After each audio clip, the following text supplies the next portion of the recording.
राधा स्वामी राधा स्वामी। हाँ जी।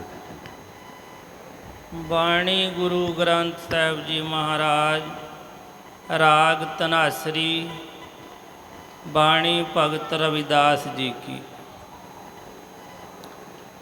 हम सार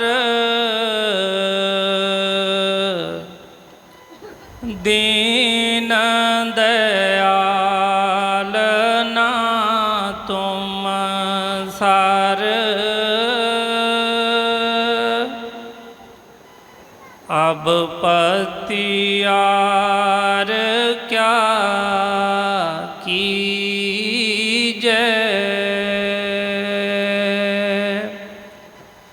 हम सार दीन दयाल ना तुम सार अब पतियार क्या कीजय।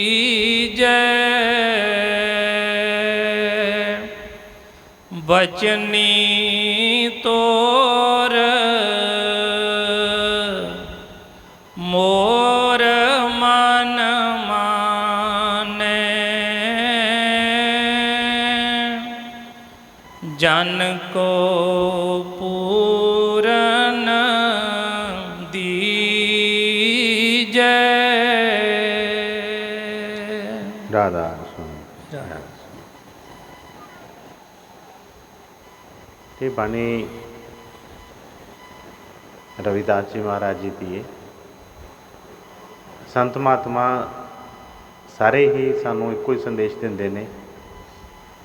कोई उन्हों का रस्ता वखरा नहीं है, रस्ता सब का ही इको ही है और वो रस्ता है प्रेम का। जदों तक साडे अंदर वो सच्चा प्रेम पैदा नहीं होंदा उदों तक असी खास करके इस मार्ग के उत्ते अगे नहीं वध सकते। तो संसारी तौर के उत्ते असी कोई भी किसी नाल धोखा चलाकी कोई छल करके अगे निकल सकते हैं, लेकिन क्योंकि इत्थे छल चलाकी क्यों चल जाएगी, क्योंकि जिस तरह असी छल कर रहे हैं वो साडे अंदर नूं नहीं जानता, वो साडी बाहर की जिहड़ी वेशभूषा जां बाहर का साडा जो कर्म है उन्होंने देख रहा है।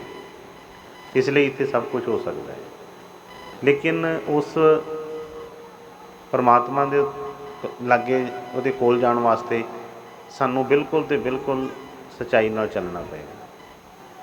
और उन्हें कोई भी ऐसा कोई शर्त नहीं रखी। वो कहता जिस तरह का भी कोई भी किसी तरह की बनावट की लोड़ नहीं है, किसी भेख की लोड़ नहीं है। उन्होंने फरमाया कि जैसा तैसा पात की आया गुरु की ओट, गांठी बांधे शब्द की फिर नहीं परखें कोट। जिस तरह का मर्जी होवे,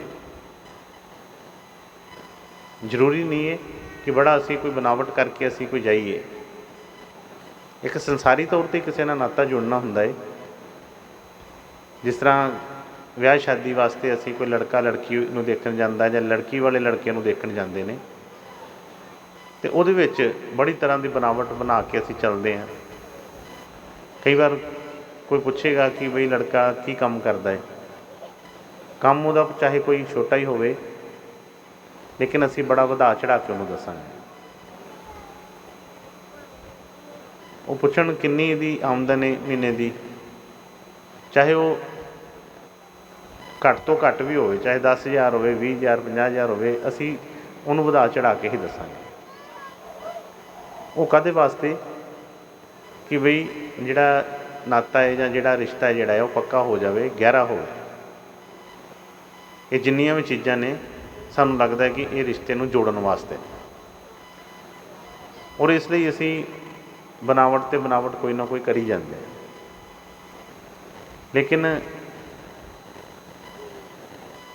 जदों असी परमार्थ के उस रस्ते ते आउंदे हां तो साडे मन दे विच उत्थे भी इहो चीज़ रहिंदी है कि शायद इस तरीके दे नाल ही जिस तरह असी दुनियावी तौर के उत्ते अपना नाता मजबूत करने वास्ते झूठ सच बोलते हैं, ਕੁਛ ਵੀ ਕਰਦੇ ਹਾਂ ਤੇ ਸ਼ਾਇਦ ਇਸੇ ਤਰੀਕੇ ਦੇ ਨਾਲ ਹੀ ਇੱਥੇ ਵੀ ਚੱਲਿਆ ਜਾਏ। ਔਰ ਉਹ ਚੀਜ਼ਾਂ ਅਸੀਂ ਸਾਰੀ ਉਮਰ ਅਸੀਂ ਉਹ ਟਰਾਈ ਕਰਦੇ ਰਹਿੰਦੇ ਹਾਂ, ਪਰ ਉਹ ਗੱਲ ਨਹੀਂ ਬਣਦੀ ਹੈ। ਔਰ ਇਹ ਪੱਕਾ ਹੈ ਕਿ ਇਹ ਬਣਨੀ ਵੀ ਨਹੀਂ ਇਸ ਤਰੀਕੇ ਨਾਲ। ਸਗੋਂ ਫਰਮਾਉਣਾ ਕਿ ਜਿਸ ਤਰ੍ਹਾਂ ਮਰਜ਼ੀ ਆਈਏ ਕੋਈ ਗੱਲ ਨਹੀਂ, ਚੋਰ ਆ ਤਾਂ ਉਹ ਵੀ ਮਨਜ਼ੂਰ ਹੈ, ਠੱਗੇ ਤਾਂ ਵੀ ਮਨਜ਼ੂਰ ਹੈ, ਕੁਛ ਵੀ ਕਿਸੇ ਤਰ੍ਹਾਂ ਦੀ ਵੀ ਬੁਰਾਈ ਹੈ, ਉਹ ਸਤਿਗੁਰਾਂ ਦਾ ਕੰਮ ਹੈ, ਉਹਨਾਂ ਨੇ ਆਪੇ ਹੀ ਉਸ ਚੀਜ਼ ਨੂੰ ਸਭ ਕੁਝ ਕਰ ਲੈਣਾ ਹੈ। ਇਸ ਲਈ ਸਾਨੂੰ ਬਣਾਵਟ ਬਣਾਉਣ ਦੀ ਕੀ ਲੋੜ, ਜ਼ਰੂਰਤ ਹੀ ਨਹੀਂ ਹੈਗੀ ਉਸ ਚੀਜ਼ ਦੀ ਕਰਨ ਦੀ। ਇਸ ਕਰਕੇ ਜਿੰਨਾ ਵੀ ਚੱਲਣਾ ਹੈ ਸੱਚਾਈ ਨਾਲ ਚੱਲਣਾ ਹੈ, ਕੋਈ ਬਣਾਵਟ ਨਾਲ ਨਹੀਂ ਇੱਥੇ ਬਣਾਉਣਾ। ਹੁਣ ਇਸ ਕਰਕੇ ਸਤਿਗੁਰੂ ਜੋ ਵਚਨ ਫਰਮਾਉਂਦੇ ਨੇ, ਕਿਉਂਕਿ ਸੰਸਾਰੀ ਤੌਰ 'ਤੇ ਜਿਸ ਤਰ੍ਹਾਂ ਅਸੀਂ ਵੱਡੇ ਬਣਨ ਦੀ ਕੋਸ਼ਿਸ਼ ਕਰਦੇ ਹਾਂ ਕਿ ਜਿੰਨਾ ਅਸੀਂ ਕਿਸੇ ਨੂੰ ਦਿਖਾਵਾਂਗੇ ਓਨਾ ਹੀ ਸਾਡੀ ਉਹ ਚੀਜ਼ ਬਣੇਗੀ, ਲੇਕਿਨ ਇਸ ਰਸਤੇ ਦੇ ਉੱਤੇ ਉਹਨਾਂ ਨੇ ਫਰਮਾਇਆ ਕਿ ਫਕੀਰਾ ਹੋਰ ਵੀ ਨੀਵਾਂ ਹੋ, ਫਕੀਰਾ ਹੋਰ ਵੀ ਨੀਵਾਂ ਹੋ, ਪਾਏਗਾ ਦੀਦਾਰ ਸਾਈਂ ਦਾ ਓਲਾ ਰਹੇ ਨਾ। ਕਹਿੰਦੇ ਜਿੰਨਾ ਅਸੀਂ ਨੀਵਾਂ ਹੋਵਾਂਗੇ ਓਨਾ ਹੀ ਉਹ ਸਾਨੂੰ ਸਤਿਗੁਰੂ ਉੱਚਿਆਂ ਚੁੱਕ ਦਿੰਦੇ ਨੇ। ਇਸੇ ਲਈ ਜਿੰਨੇ ਵੀ ਸੰਤ ਮਹਾਤਮਾ ਨੇ, ਉਹਨਾਂ ਨੇ ਕਿਸੇ ਨੇ ਵੀ ਕਦੀ ਇਹ ਨਹੀਂ ਕਿਹਾ ਕਿ ਮੈਂ ਤਾਂ ਬਹੁਤ ਵੱਡਾ ਹੈ, ਉਹ ਕਹਿੰਦੇ ਮੈਂ ਤਾਂ ਬਹੁਤ ਹੀ ਛੋਟਾ ਜਿਹਾ ਚੀਜ਼। ਅੱਜ ਦੇ ਬਚਨ ਦੇ ਵਿੱਚ ਵੀ ਅਸੀਂ ਉਹਨਾਂ ਦੇ ਕਈ ਸਾਖੀਆਂ ਸੁਣਦੇ ਹਾਂ ਕਿ ਕਿਸ ਤਰ੍ਹਾਂ ਉਹਨਾਂ ਨੇ ਘਰ ਦੇ ਵਿੱਚ ਜਾਂ ਕਹਿ ਲਓ ਕਠੋਤੀ ਦੇ ਵਿੱਚੋਂ ਹੀ ਆਪਣੇ ਉਸ ਵਿੱਚੋਂ ਹੀ ਗੰਗਾ ਪੈਦਾ ਕਰ ਦਿੱਤੀ। ਘਰ ਦੇ ਵਿੱਚ ਉਹਨਾਂ ਦੇ ਬੜੇ ਬੜੇ ਕੋਈ ਰਾਜੇ ਮਹਾਰਾਜੇ ਵੀ ਉਹਨਾਂ ਦੇ ਭਗਤ ਸੀ। ਜਿਸ ਤਰ੍ਹਾਂ ਰਾਜੇ ਪੀਪੇ ਜੀ ਦਾ ਪੀਪਾ ਦਾ ਆਉਂਦਾ ਹੈ, ਮੀਰਾ ਬਾਈ ਦਾ ਆਉਂਦਾ ਹੈ, ਜੋ ਮਰਜ਼ੀ ਕਰ ਸਕਦੇ ਸੀ, ਲੇਕਿਨ ਬਈ ਉਹਨਾਂ ਨੂੰ ਇਹਨਾਂ ਚੀਜ਼ਾਂ ਨਾਲ ਮੋਹ ਨਹੀਂ ਹੈ, ਕੋਈ ਪਿਆਰ ਨਹੀਂ ਹੈ। ਹੁਣ ਇੱਥੇ ਵੀ ਅੱਜ ਦੇ ਬਚਨ 'ਚ ਕੀ ਫਰਮਾ ਰਹੇ ਨੇ, ਆਪਣੇ ਸਤਿਗੁਰਾਂ ਦੇ ਅੱਗੇ ਬੇਨਤੀ ਕਰ ਰਹੇ ਨੇ ਔਰ ਬੜੇ ਪਿਆਰ ਦੇ ਨਾਲ ਕਰ ਰਹੇ ਨੇ। ਕਹਿੰਦੇ ਨੇ ਹਮ ਸਰ ਦੀਨ ਦਿਆਲ ਨਾ ਤੁਮ ਸਰ। ਪਹਿਲੀ ਸ਼ਰਤ ਜਿਹੜੀ ਇਹ ਪਰਮਾਰਥ ਦੀ ਉਹ ਪੂਰੀ ਕੀਤੀ ਕਿ ਅਸੀਂ ਦੀਨ ਬਣ ਕੇ, ਭਿਖਾਰੀ ਬਣ ਕੇ ਹੀ ਕੁਛ ਲੈ ਸਕਦੇ ਹਾਂ। ਜੇ ਸੰਸਾਰੀ ਚਾਲ ਚੱਲਦੀ ਹੋਵੇ ਤਾਂ ਅਸੀਂ ਕਹਿੰਦੇ ਹਾਂ ਕਿ ਜਿਸ ਤਰ੍ਹਾਂ ਸਾਨੂੰ ਕੋਈ ਐਂਟਰੀ ਮਿਲੇਗੀ ਤਾਂ ਵੱਡੇ ਬਣ ਕੇ ਮਿਲੇਗੀ, ਕਿਉਂਕਿ ਜੇ ਉਹਨਾਂ ਨੂੰ ਕਿਸੇ ਨੂੰ ਵੀ ਪਤਾ ਲੱਗ ਜਾਂਦਾ ਹੈ ਕਿ ਕੋਈ VIP ਹੈ ਤਾਂ ਫਿਰ ਉਹਦੀ ਉਹ ਹੁੰਦੀ ਹੈ। ਲੇਕਿਨ ਇਸ ਰਸਤੇ ਦੇ ਉੱਤੇ ਕਹਿੰਦੇ ਜਿੰਨਾ ਵੀ ਅਸੀਂ ਨੀਵਾਂ ਹੋਵਾਂਗੇ ਉਨੀ ਹੀ ਉਚਾਈ ਕਰਦੇ। ਇਹ ਨਹੀਂ ਰਾਜੇ ਜਨਕ ਜੀ ਵਰਗੇ ਵੀ ਸੰਤ ਪਦਵੀ ਨੂੰ ਜਿਹੜੇ ਪ੍ਰਾਪਤ ਕੀਤੇ, ਲੇਕਿਨ ਬਾਹਰਲਾ ਵੇਸ਼ਭੂਸ਼ਾ ਨਾਲ ਨਹੀਂ ਆ। ਸਤਿਗੁਰੂ ਇਹ ਨਹੀਂ ਸਾਨੂੰ ਕਹਿੰਦੇ ਕਿ ਕੋਈ ਬਾਹਰ ਦਾ ਕੋਈ ਕੰਮ ਨਹੀਂ ਕਰਨਾ, ਜੋ ਮਰਜ਼ੀ ਕਰੀਏ, ਵਧੀਆ ਤੋਂ ਵਧੀਆ ਵਸਤਰ ਪਾਈਏ, ਵਧੀਆ ਤੋਂ ਵਧੀਆ ਕਾਰਾਂ ਮੋਟਰਾਂ ਰੱਖੀਏ, ਵਧੀਆ ਤੋਂ ਵਧੀਆ ਘਰ-ਬਾਰ ਬਣਾਈਏ, ਕੋਈ ਗੱਲ ਨਹੀਂ ਹੈ। ਪਰ ਉਹਨਾਂ ਨੇ ਜਿਹੜੀ ਚੀਜ਼ ਦੇਖਣੀ ਉਹ ਕੀ ਹੈ, ਸਾਡਾ ਮਨ ਦੀ ਕੀ ਹਾਲਤ ਹੈ। ਅਤੇ ਮਨ ਦੀ ਗੱਲ ਕਰ ਰਹੇ ਨੇ, ਆਪਣੇ ਸਤਿਗੁਰਾਂ ਦੇ ਅੱਗੇ ਬੇਨਤੀ ਕਰਦੇ ਨੇ ਕਿ ਹਮ ਸਰ ਦੀਨ ਦਿਆਲ ਨਾ ਤੁਮ ਸਰ ਅਬ ਪਤਿਆਰ ਕਿਆ ਕੀਜੇ। ਕਹਿੰਦੇ ਹੇ ਸਤਿਗੁਰੂ ਜੀ, ਮੇਰੀ ਪ੍ਰੀਖਿਆ ਲੈਣ ਦੀ ਕੀ ਲੋੜ ਹੈ। ਪ੍ਰੀਖਿਆ ਤਾਂ ਕਿਸੇ ਹੁਸ਼ਿਆਰ ਦੀ ਲਈ ਜਾਂਦੀ ਹੈ ਜਿਹਦੇ ਵਿੱਚ ਕੋਈ ਕਾਬਲੀਅਤ ਹੋਵੇ ਕਿ ਬਈ ਇਹਨੂੰ ਚੈੱਕ ਕਰੀਏ ਕਿੱਥੇ ਇਹ ਸਟੈਂਡ ਕਰ ਰਿਹਾ ਹੈ। ਕਹਿੰਦੇ ਮੈਂ ਤਾਂ ਬਿਲਕੁਲ ਹੀ ਮਤਲਬ ਦੀਨ ਆ, ਮੇਰੇ ਪੱਲੇ ਤਾਂ ਕੁਛ ਵੀ ਨਹੀਂ ਹੈਗਾ। ਕੋਈ ਵੀ ਚੀਜ਼ ਐਸੀ ਕੋਈ ਵਧੀਆ ਕੋਈ ਸ਼ੋਭਾ ਵਾਲੀ ਨਹੀਂ ਹੈਗੀ ਕਿ ਜਿਹੜੀ ਮੈਂ ਪੇਸ਼ ਕਰ ਸਕਾਂ ਤੁਹਾਡੇ ਅੱਗੇ, ਕੋਈ ਵੀ ਕਿਸੇ ਤਰ੍ਹਾਂ ਦਾ ਬਲ ਨਹੀਂ ਹੈ। ਇਸ ਲਈ ਕਹਿੰਦੇ ਅਬ ਪਤਿਆਰ ਕਿਆ ਕੀਜੇ, ਮਤਲਬ ਮੇਰੀ ਪ੍ਰੀਖਿਆ ਨਾ ਲਵੋ ਤੁਸੀਂ, ਮੈਂ ਹਰ ਚੀਜ਼ ਦੇ ਵਿੱਚ ਮੈਂ ਫੇਲ ਹੀ ਫੇਲ ਹਾਂ। ਹੁਣ ਅਸੀਂ ਦੇਖੀਏ ਕਿ ਇੰਨੇ ਵੱਡੇ ਸੰਤ ਇੰਨੀ ਤਾਕਤ ਰੱਖਦੇ ਹੋਏ ਕਿ ਬਈ ਜਰਾ ਜਿਹਾ ਇਸ਼ਾਰਾ ਕਰ ਦੇਣ ਅਤੇ ਜੋ ਭਾਵੇਂ ਦੁਨੀਆ ਪਲਟ ਕੇ ਰੱਖ ਦੇਣ, ਉਹ ਕਿੰਨਾ ਨੀਵਾਂਪਨ ਦਿਖਾ ਰਹੇ ਨੇ, ਕਿੰਨੀ ਗਰੀਬੀ ਦੇ ਵਿੱਚ ਆ ਕੇ ਉਹਨੂੰ ਗੱਲ ਕਰ ਰਹੇ ਨੇ ਕਿ ਬਈ ਮੇਰੇ ਵਰਗਾ ਤਾਂ ਕੋਈ ਹੈ ਹੀ ਨਹੀਂ। ਸਾਨੂੰ ਥੋੜ੍ਹਾ ਜਿਹਾ ਕੋਈ ਗਿਆਨ ਹੋ ਜਾਂਦਾ ਹੈ, ਕੋਈ ਥੋੜ੍ਹੀ ਜਿਹੀ ਸਾਡੇ ਕੋਲ ਕੋਈ ਕਿਸੇ ਤਰ੍ਹਾਂ ਦੀ ਕੋਈ ਤਾਕਤ ਆ ਜਾਂਦੀ ਹੈ, ਕਿਸੇ ਤਰੀਕੇ ਦੇ ਨਾਲ ਵੀ ਸਾਨੂੰ ਕੁਛ ਹੋ ਜਾਂਦਾ ਹੈ, ਅਸੀਂ ਕਿਤੇ ਦਾ ਕਿਤੇ ਅਸੀਂ ਪੁੱਜ ਜਾਂਦੇ ਹਾਂ। ਇਸ ਲਈ ਵਚਨਾਂ ਨੂੰ ਅੱਛੀ ਤਰ੍ਹਾਂ ਸਮਝਣਾ। ਉਹ ਜਿਹੜੀ ਮੈਂ ਪਹਿਲਾਂ ਬੇਨਤੀ ਕੀਤੀ ਸੀ, ਜਿਸ ਤਰ੍ਹਾਂ ਅਸੀਂ ਘਰ ਦੇ ਵਿੱਚ ਕੰਮ ਕਰਦੇ ਹਾਂ, ਕਈ ਜਗ੍ਹਾ 'ਤੇ ਉਹਦਾ ਦੱਸਿਆ ਉਹਨਾਂ ਨੇ ਕਿ ਪਹਿਲੇ ਪੁਰਾਣੇ ਲੋਕ ਸੀ ਜਿਹੜੇ, ਜਿਸ ਤਰ੍ਹਾਂ ਬੀਬੀਆਂ ਪਾਣੀ ਭਰਨ ਵਾਸਤੇ ਜਾਂਦੀਆਂ ਸੀ ਗਾਗਰਾਂ ਲੈ ਕੇ, ਪਾਣੀ ਬੜੀ ਦੂਰੋਂ ਦੂਰੋਂ ਆਉਂਦਾ ਸੀ ਅਤੇ ਉਹਨਾਂ ਨੇ ਇੱਕ ਘੜੇ ਦੇ ਉੱਪਰ ਦੂਸਰਾ ਘੜਾ, ਤੀਸਰਾ, ਇਸ ਤਰ੍ਹਾਂ ਕਰਕੇ ਗਾਗਰਾਂ ਜਿਹੜੀਆਂ ਰੱਖੀਆਂ ਹੁੰਦੀਆਂ ਸੀ। ਲੇਕਿਨ ਉਹਨਾਂ ਨੇ ਦੱਸਿਆ ਕਿ ਉਹ ਚੱਲਦੀਆਂ ਨੇ, ਉੱਚੇ ਨੀਵੇਂ ਰਸਤੇ ਆਉਂਦੇ ਨੇ, ਕਿਤੇ ਉੱਪਰ ਵੀ ਆਉਂਦਾ ਹੈ, ਕਦੀ ਨੀਵੇਂ ਵੀ ਪੈਰ ਪੈਂਦਾ ਹੈ। ਆਪਸ ਦੇ ਵਿੱਚ ਜਿਹੜੀਆਂ ਸਖੀਆਂ ਨੇ ਉਹ ਗੱਲਾਂ ਕਰਦੀਆਂ ਵੀ ਜਾਂਦੀਆਂ ਨੇ ਇੱਕ ਦੂਜੇ ਨਾਲ, ਇੱਧਰ ਉੱਧਰ ਦੇਖਦੀਆਂ ਵੀ ਜਾਂਦੀਆਂ ਕਿ ਕੋਈ ਰਸਤਾ ਕਲੀਅਰ, ਕੋਈ ਚੀਜ਼ ਤਾਂ ਨਹੀਂ ਆ ਰਹੀ, ਲੇਕਿਨ ਧਿਆਨ ਉਹਨਾਂ ਦਾ ਉਸ ਗਾਗਰ ਵੱਲ ਹੁੰਦਾ ਹੈ। ਉਹ ਥੱਲੇ ਨਹੀਂ ਡਿੱਗਣ ਦਿੰਦੀਆਂ।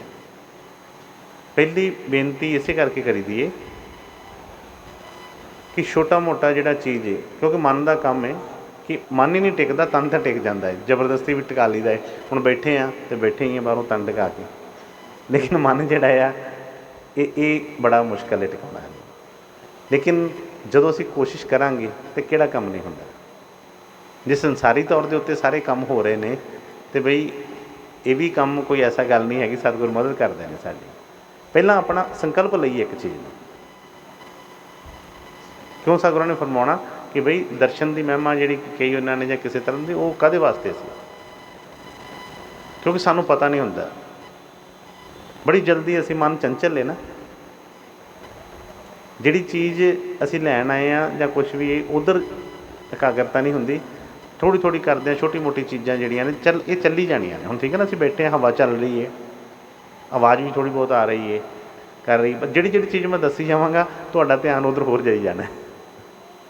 ਹੋ ਸਕਦਾ ਹੈ ਕਿ ਨਾ ਦੱਸਿਆ ਜਾਵੇ ਅਤੇ ਉਹਨਾਂ ਵੱਲ ਚੀਜ਼ ਨਾ ਧਿਆਨ ਜਾਵੇ। ਕਮਰੇ ਦੇ ਵਿੱਚ ਘੜੀ ਵੀ ਲੱਗੀ ਹੁੰਦੀ ਹੈ ਨਾ ਕਈ ਵਾਰ, ਅਤੇ ਰਾਤ ਨੂੰ ਸੌਣਾ ਹੋਵੇ ਅਤੇ ਹੋਰ ਬਾਕੀ ਚੀਜ਼ ਉਹਦੀ ਵੀ ਸੂਈ ਦੀ ਟਿਕ ਟਿਕ ਟਿਕ ਟਿਕ ਕਰੀ, ਉਹ ਵੀ ਡਿਸਟਰਬ ਕਰੀ ਜਾਂਦੀ ਹੈ ਕਿ ਇਹ ਵੀ ਕਿਉਂ ਚੱਲਦੀ ਪਈ। ਅਤੇ ਜਿਨ੍ਹਾਂ ਨੂੰ ਧਿਆਨ ਇਕਾਗਰ ਕਰਨਾ, ਟਿਕਾਉਣਾ ਆ ਗਿਆ, ਉਹ ਦੁਨੀਆ ਦੀ ਕੋਈ ਵੀ ਚੀਜ਼ ਹਾਸਲ ਕਰ ਸਕਦਾ, ਕੁਛ ਵੀ ਹੋਵੇ ਹਾਸਲ ਕਰ ਸਕਦਾ। ਮੁਸ਼ਕਿਲ ਕੀ ਹੈ? ਧਿਆਨ ਨੂੰ ਟਿਕਾਉਣਾ। ਕਈ ਵਾਰ ਅਰਜੁਨ ਦੀ ਮਿਸਾਲ ਦਿੱਤੀ ਹੈ ਕਿ ਜਦੋਂ ਦਰੋਣਾਚਾਰੀ ਜੀ ਨੇ ਉਹਨਾਂ ਨੂੰ ਕਿਹਾ ਕਿ ਵੀ ਇਹ ਚਿੜੀ ਦੀ ਅੱਖ 'ਤੇ ਨਿਸ਼ਾਨਾ ਲਗਾਉਣਾ ਹੈ, ਅਤੇ ਸਾਰੇ ਹੀ ਜਿੰਨੇ ਕੌਰਵ ਪਾਂਡਵ ਸੀ ਸਾਰਿਆਂ ਨੂੰ ਉਹਨਾਂ ਨੇ ਕਿਹਾ ਕਿ ਬਈ ਤੁਹਾਨੂੰ ਕੀ ਦਿਖਾਈ ਦੇ ਰਿਹਾ? ਦੱਸ ਦਿੱਤਾ ਨਿਸ਼ਾਨਾ। ਸਾਰੇ ਕਹਿਣ ਲੱਗੇ ਅਲੱਗ ਅਲੱਗ ਆਪਣਾ। ਕੋਈ ਕਹਿਣ ਲੱਗਾ ਕਿ ਵੱਡਾ ਜਿਹਾ ਪੇੜ ਦਿਖਾਈ ਦੇ ਰਿਹਾ ਹੈ, ਕੋਈ ਕਹਿਣ ਲੱਗਾ ਮੈਨੂੰ ਪੇੜ ਦੇ ਪਿੱਛੇ ਵੀ ਜਿਹੜੀ ਦੀਵਾਰ ਹੈ ਉਹ ਵੀ ਦਿਖਾਈ ਦੇ ਰਹੀ ਹੈ, ਮੈਨੂੰ ਪੂਰਾ ਮਹਿਲ ਦਿਖਾਈ ਦੇ ਰਿਹਾ ਹੈ, ਉਹਦੇ ਪੇੜ ਦੇ ਉੱਤੇ ਚਿੜੀ ਹੈ, ਸਭ ਕੁਛ ਦੱਸਿਆ। ਲੇਕਿਨ ਸਿਰਫ ਅਤੇ ਸਿਰਫ ਇੱਕ ਅਰਜੁਨ ਜੀ ਸੀ ਜਿਨ੍ਹਾਂ ਨੇ ਕਿਹਾ ਕਿ ਮਹਾਰਾਜ ਤੁਸੀਂ ਹੁਕਮ ਕੀਤਾ ਹੈ ਕਿ ਚਿੜੀ ਦੀ ਅੱਖ 'ਤੇ ਨਿਸ਼ਾਨਾ ਲਾਉਣਾ, ਅਤੇ ਮੈਨੂੰ ਅੱਖ ਤੋਂ ਇਲਾਵਾ ਕੁਛ ਦਿਖ ਹੀ ਨਹੀਂ ਰਿਹਾ, ਮੈਨੂੰ ਸਿਰਫ ਚਿੜੀ ਦੀ ਅੱਖ ਦਿਖਾਈ ਦੇ ਰਹੀ ਹੈ। ਔਰ ਉਹਨਾਂ ਦਾ ਹੀ ਨਿਸ਼ਾਨਾ ਉਸ 'ਤੇ ਲੱਗਾ, ਹੋਰ ਕਿਸੇ ਦਾ ਨਿਸ਼ਾਨਾ ਨਹੀਂ ਲੱਗਾ। ਇਸ ਕਰਕੇ ਜਦੋਂ ਅਸੀਂ ਜਿੱਥੇ ਬੈਠੇ ਹਾਂ, ਥੋੜ੍ਹਾ ਬਹੁਤ ਸੰਗਤ ਦਾ ਆਉਣਾ ਜਾਣਾ, ਕੁਛ ਬੈਠਣਾ, ਕੁਛ ਹਿਲ ਜੁਲ, ਕੁਝ ਬੱਚਿਆਂ ਦੀ ਆਵਾਜ਼, ਕੋਈ ਚੱਲੀ ਜਾਣਾ, ਲੇਕਿਨ ਕੋਸ਼ਿਸ਼ ਕਰੀਏ। ਕੋਈ ਗੱਲ ਨਹੀਂ ਹੈਗੀ, ਕੋਸ਼ਿਸ਼ ਕਰਾਂਗੇ ਤਾਂ ਫਿਰ ਹੀ ਹੈ ਨਾ। ਜਿਹੜੇ ਸੰਤ ਮਹਾਤਮਾ ਜਿਨ੍ਹਾਂ ਨੂੰ ਅਸੀਂ ਸਮਾਧੀ ਲਗਾਈ ਦੇਖਦੇ ਹਾਂ, ਕਈ ਵਾਰ ਅਸੀਂ ਕਈ ਸੀਰੀਅਲ ਦੇਖਦੇ ਹਾਂ, ਉਹਦੇ ਵਿੱਚ ਕੋਈ ਵੀ ਆਪਣੇ ਸਮਾਧੀ 'ਤੇ ਬੈਠੇ ਨੇ, ਕੋਈ ਆਪਣਾ ਧਿਆਨ ਲਗਾ ਕੇ ਬੈਠੇ ਨੇ। ਕਈ ਦੇਵੀ ਦੇਵਤੇ ਉਹਨਾਂ ਨੂੰ ਪਰੇਸ਼ਾਨ ਕਰਨ ਵਾਸਤੇ ਆਉਂਦੇ ਨੇ, ਕੋਈ ਢੋਲ ਢਮੱਕੇ ਹੁੰਦੇ ਨੇ, ਕੋਈ ਉਹਨਾਂ ਨੂੰ ਕਿਸੇ ਤਰ੍ਹਾਂ ਦੀ ਛੇੜਖਾਨੀ ਕਰਦਾ ਹੈ, ਪਰ ਕੋਈ ਵੀ ਧਿਆਨ ਡਿਸਟਰਬ ਨਹੀਂ ਹੁੰਦਾ। ਅਸੀਂ ਬੜੀ ਜਲਦੀ ਉਹਨੂੰ ਕਰਦੇ ਹਾਂ। ਇਸ ਲਈ ਸਭ ਤੋਂ ਪਹਿਲਾਂ ਇਹੋ ਹੀ ਕਿ ਕੁਛ ਵੀ, ਕੋਈ ਵੀ ਵਚਨ ਸਾਨੂੰ ਸਮਝ ਆ ਗਈ ਉਹਨਾਂ ਦੀ ਇਕਾਗਰਤਾ ਦੇ ਨਾਲ ਜਿਹੜੀ ਹੈ, ਅਤੇ ਬਈ ਸਾਰਾ ਹੀ ਖੇਲ ਜਿਹੜਾ ਪਲਟ ਜਾਏਗਾ। ਇਸ ਲਈ ਕੋਸ਼ਿਸ਼ ਕਰੀਏ ਕਿ ਜੋ ਵੀ ਵਚਨ ਨੇ ਸਤਿਗੁਰਾਂ ਦੇ, ਥੋੜ੍ਹਾ ਜਿਹਾ ਉਹਨਾਂ ਨੂੰ ਧਿਆਨ ਦੇਣ। ਫਰਮਾਇਆ ਕਿ ਹਮ ਸਰ ਦੀਨ ਦਿਆਲ ਨਾ ਤੁਮ ਸਰ। ਪਹਿਲੀ ਸ਼ਰਤ ਇਹ ਹੋਈ ਹੈ ਕਿ ਅਸੀਂ ਗਰੀਬ ਮਸਕੀਨ ਬਣ ਕੇ ਉਹਨਾਂ ਦੀ ਭਗਤੀ ਦੇ ਵਿੱਚ ਹੋਈਏ। ਸਭ ਪਦਵੀਆਂ ਜੋ ਵੀ ਹੈਗੇ ਨੇ ਉਹਨਾਂ ਨੂੰ ਇੱਕ ਸਾਈਡ 'ਤੇ ਕਰਕੇ, ਅਤੇ ਸਤਿਗੁਰਾਂ ਦੇ ਗੋਲੇ, ਦਾਸ, ਨੌਕਰ ਜੋ ਮਰਜ਼ੀ ਕਰਕੇ ਫਿਰ ਅਸੀਂ ਉਹਨਾਂ ਦੀ ਖੁਸ਼ੀ ਜਿਹੜੀ ਪ੍ਰਾਪਤ ਕਰ ਸਕਦੇ ਹਾਂ। ਠੀਕ ਹੈ ਨਾ। ਅਤੇ ਉਹਨੇ ਫਰਮਾਇਆ ਕਿ ਹਮ ਸਰ ਦੀਨ ਦਿਆਲ ਨਾ ਤੁਮ ਸਰ, ਅਬ ਪਤਿਆਰ ਕਿਆ ਕੀਜੇ, ਬਚਨੀ ਤੋਰ ਮੋਰ ਮਨ ਮਾਨੇ, ਜਨ ਕੋ ਪੂਰਨ ਕੀਜੇ। ਬਸ ਕਹਿੰਦੇ ਇੰਨੀ ਕਿਰਪਾ ਕਰੋ ਮਹਾਰਾਜ, ਮੇਰੀ ਪ੍ਰੀਖਿਆ ਨਾ ਲਓ ਕੋਈ ਵੀ, ਮੇਰੇ ਵਿੱਚ ਕੋਈ ਬਲ ਨਹੀਂ ਹੈ, ਪਰ ਕਿਰਪਾ ਕਰ ਦਿਓ, ਬਖਸ਼ਿਸ਼ ਕਰ ਦਿਓ ਕਿ ਬਚਨੀ ਤੋਰ, ਕਿ ਤੁਹਾਡੇ ਬਚਨ ਜਿਹੜੇ ਨੇ ਮੋਰ ਮਨ ਮਾਨੇ, ਕਿ ਮੇਰਾ ਮਨ ਜਿਹੜਾ ਹੈ ਮੰਨ ਜਾਵੇ ਉਸ। ਕਿਉਂਕਿ ਵੱਡੀ ਰੁਕਾਵਟ ਤਾਂ ਉੱਥੇ ਹੀ ਆਉਂਦੀ ਹੈ। ਸਤਸੰਗ ਤਾਂ ਅਸੀਂ ਬਹੁਤ ਸੁਣੇ ਹੋਣਗੇ, ਸਾਰਿਆਂ ਨੇ ਸੁਣੇ ਹੋਣਗੇ, ਬੜੇ ਮਹਾਤਮਾ ਸੰਤਾਂ ਦੇ ਦਰਸ਼ਨ ਵੀ ਕੀਤੇ ਹੋਣਗੇ, ਬੜਾ ਪਾਸ ਬੈਠਣ ਦੀ ਸਾਨੂੰ ਮੌਕਾ ਮਿਲਿਆ ਹੋਏਗਾ, ਕਈ ਵਾਰ ਉਹਨਾਂ ਕੋਲੋਂ ਪ੍ਰਸ਼ਾਦ ਲੈਣ ਦਾ, ਉਹਨਾਂ ਕੋਲ ਆਸ਼ੀਰਵਾਦ ਲੈਣ ਦਾ ਬੜਾ ਮੌਕਾ ਮਿਲਿਆ ਹੋਏਗਾ। ਲੇਕਿਨ ਅਸੀਂ ਦੇਖੀਏ ਕਿ ਸਾਡੇ 'ਚ ਅਤੇ ਆਮ ਕੀ ਫਰਕ ਕੀ ਹੈ, ਕੀ ਸਾਡੇ ਜੀਵਨ ਦੇ ਵਿੱਚ ਬਦਲਾਅ ਆਇਆ। ਕੋਈ ਚੀਜ਼ ਸਾਨੂੰ ਮਿਲੀ ਜੋ ਅਸੀਂ ਉਹਨਾਂ ਕੋਲ ਲੈਣ ਜਾਂਦੇ ਸੀ। ਜਿਸ ਦਿਨ ਅਸੀਂ ਕਹਿੰਦੇ ਹਾਂ ਨਾ ਕਿ ਗੁਰੂ ਦਾ ਹੱਥ ਸਿਰ 'ਤੇ ਆ ਜਾਏ ਤਾਂ ਬਈ ਕੋਈ ਗੱਲ ਹੀ ਨਹੀਂ। ਉਹ ਗੁਰੂ ਦਾ ਹੱਥ ਕਿਹੜਾ ਹੈ, ਉਹਨੂੰ ਸਮਝਣਾ ਹੈ ਕਿ ਕਿਹੜਾ ਗੁਰੂ ਦਾ ਐਸਾ ਹੱਥ ਹੈ ਜਿਹੜਾ ਉਹਨਾਂ ਨੇ ਕਿਹਾ ਕਿ ਸੋ ਮੱਥੇ ਨਿਚਲ ਰਹੇ ਜਿਨ ਗੁਰੂ ਧਾਰਿਆ ਹੱਥ।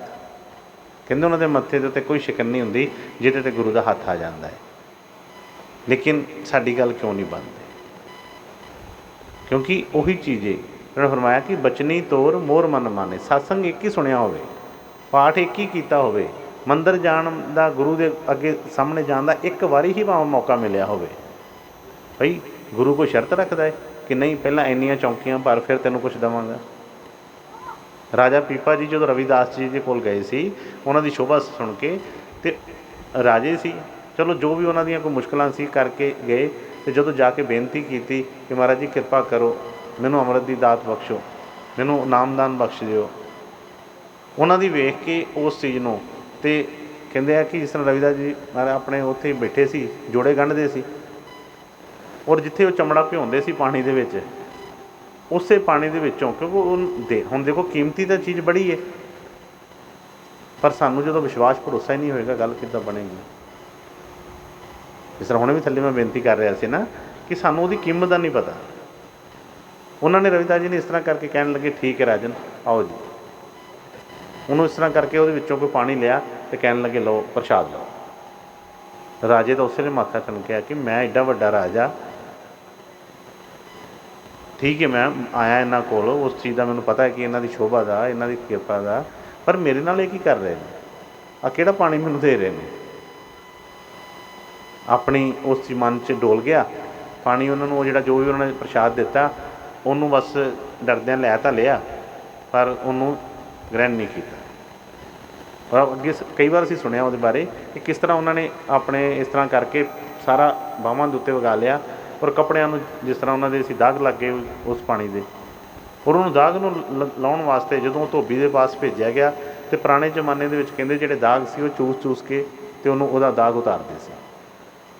ਉਹ ਧੋਬੀ ਦੀ ਲੜਕੀ ਸੀ, ਉਹ ਇਸ ਤਰ੍ਹਾਂ ਘਰ ਦੇ ਸਾਰੇ ਮਦਦ ਕਰਦੇ ਸੀ, ਉਹਨੇ ਉਹ ਦਾਗ ਨੂੰ ਜਦੋਂ ਇਸ ਤਰ੍ਹਾਂ ਉਹਨੂੰ ਚੂਸਿਆ ਅਤੇ ਉਹ ਤਾਂ ਉਹੀ ਪ੍ਰਸ਼ਾਦ ਸੀ ਉਹਨਾਂ ਦੇ ਮੂੰਹ 'ਚ ਦੇ ਦਿੱਤਾ ਸੀ ਉਹਨਾਂ ਨੇ।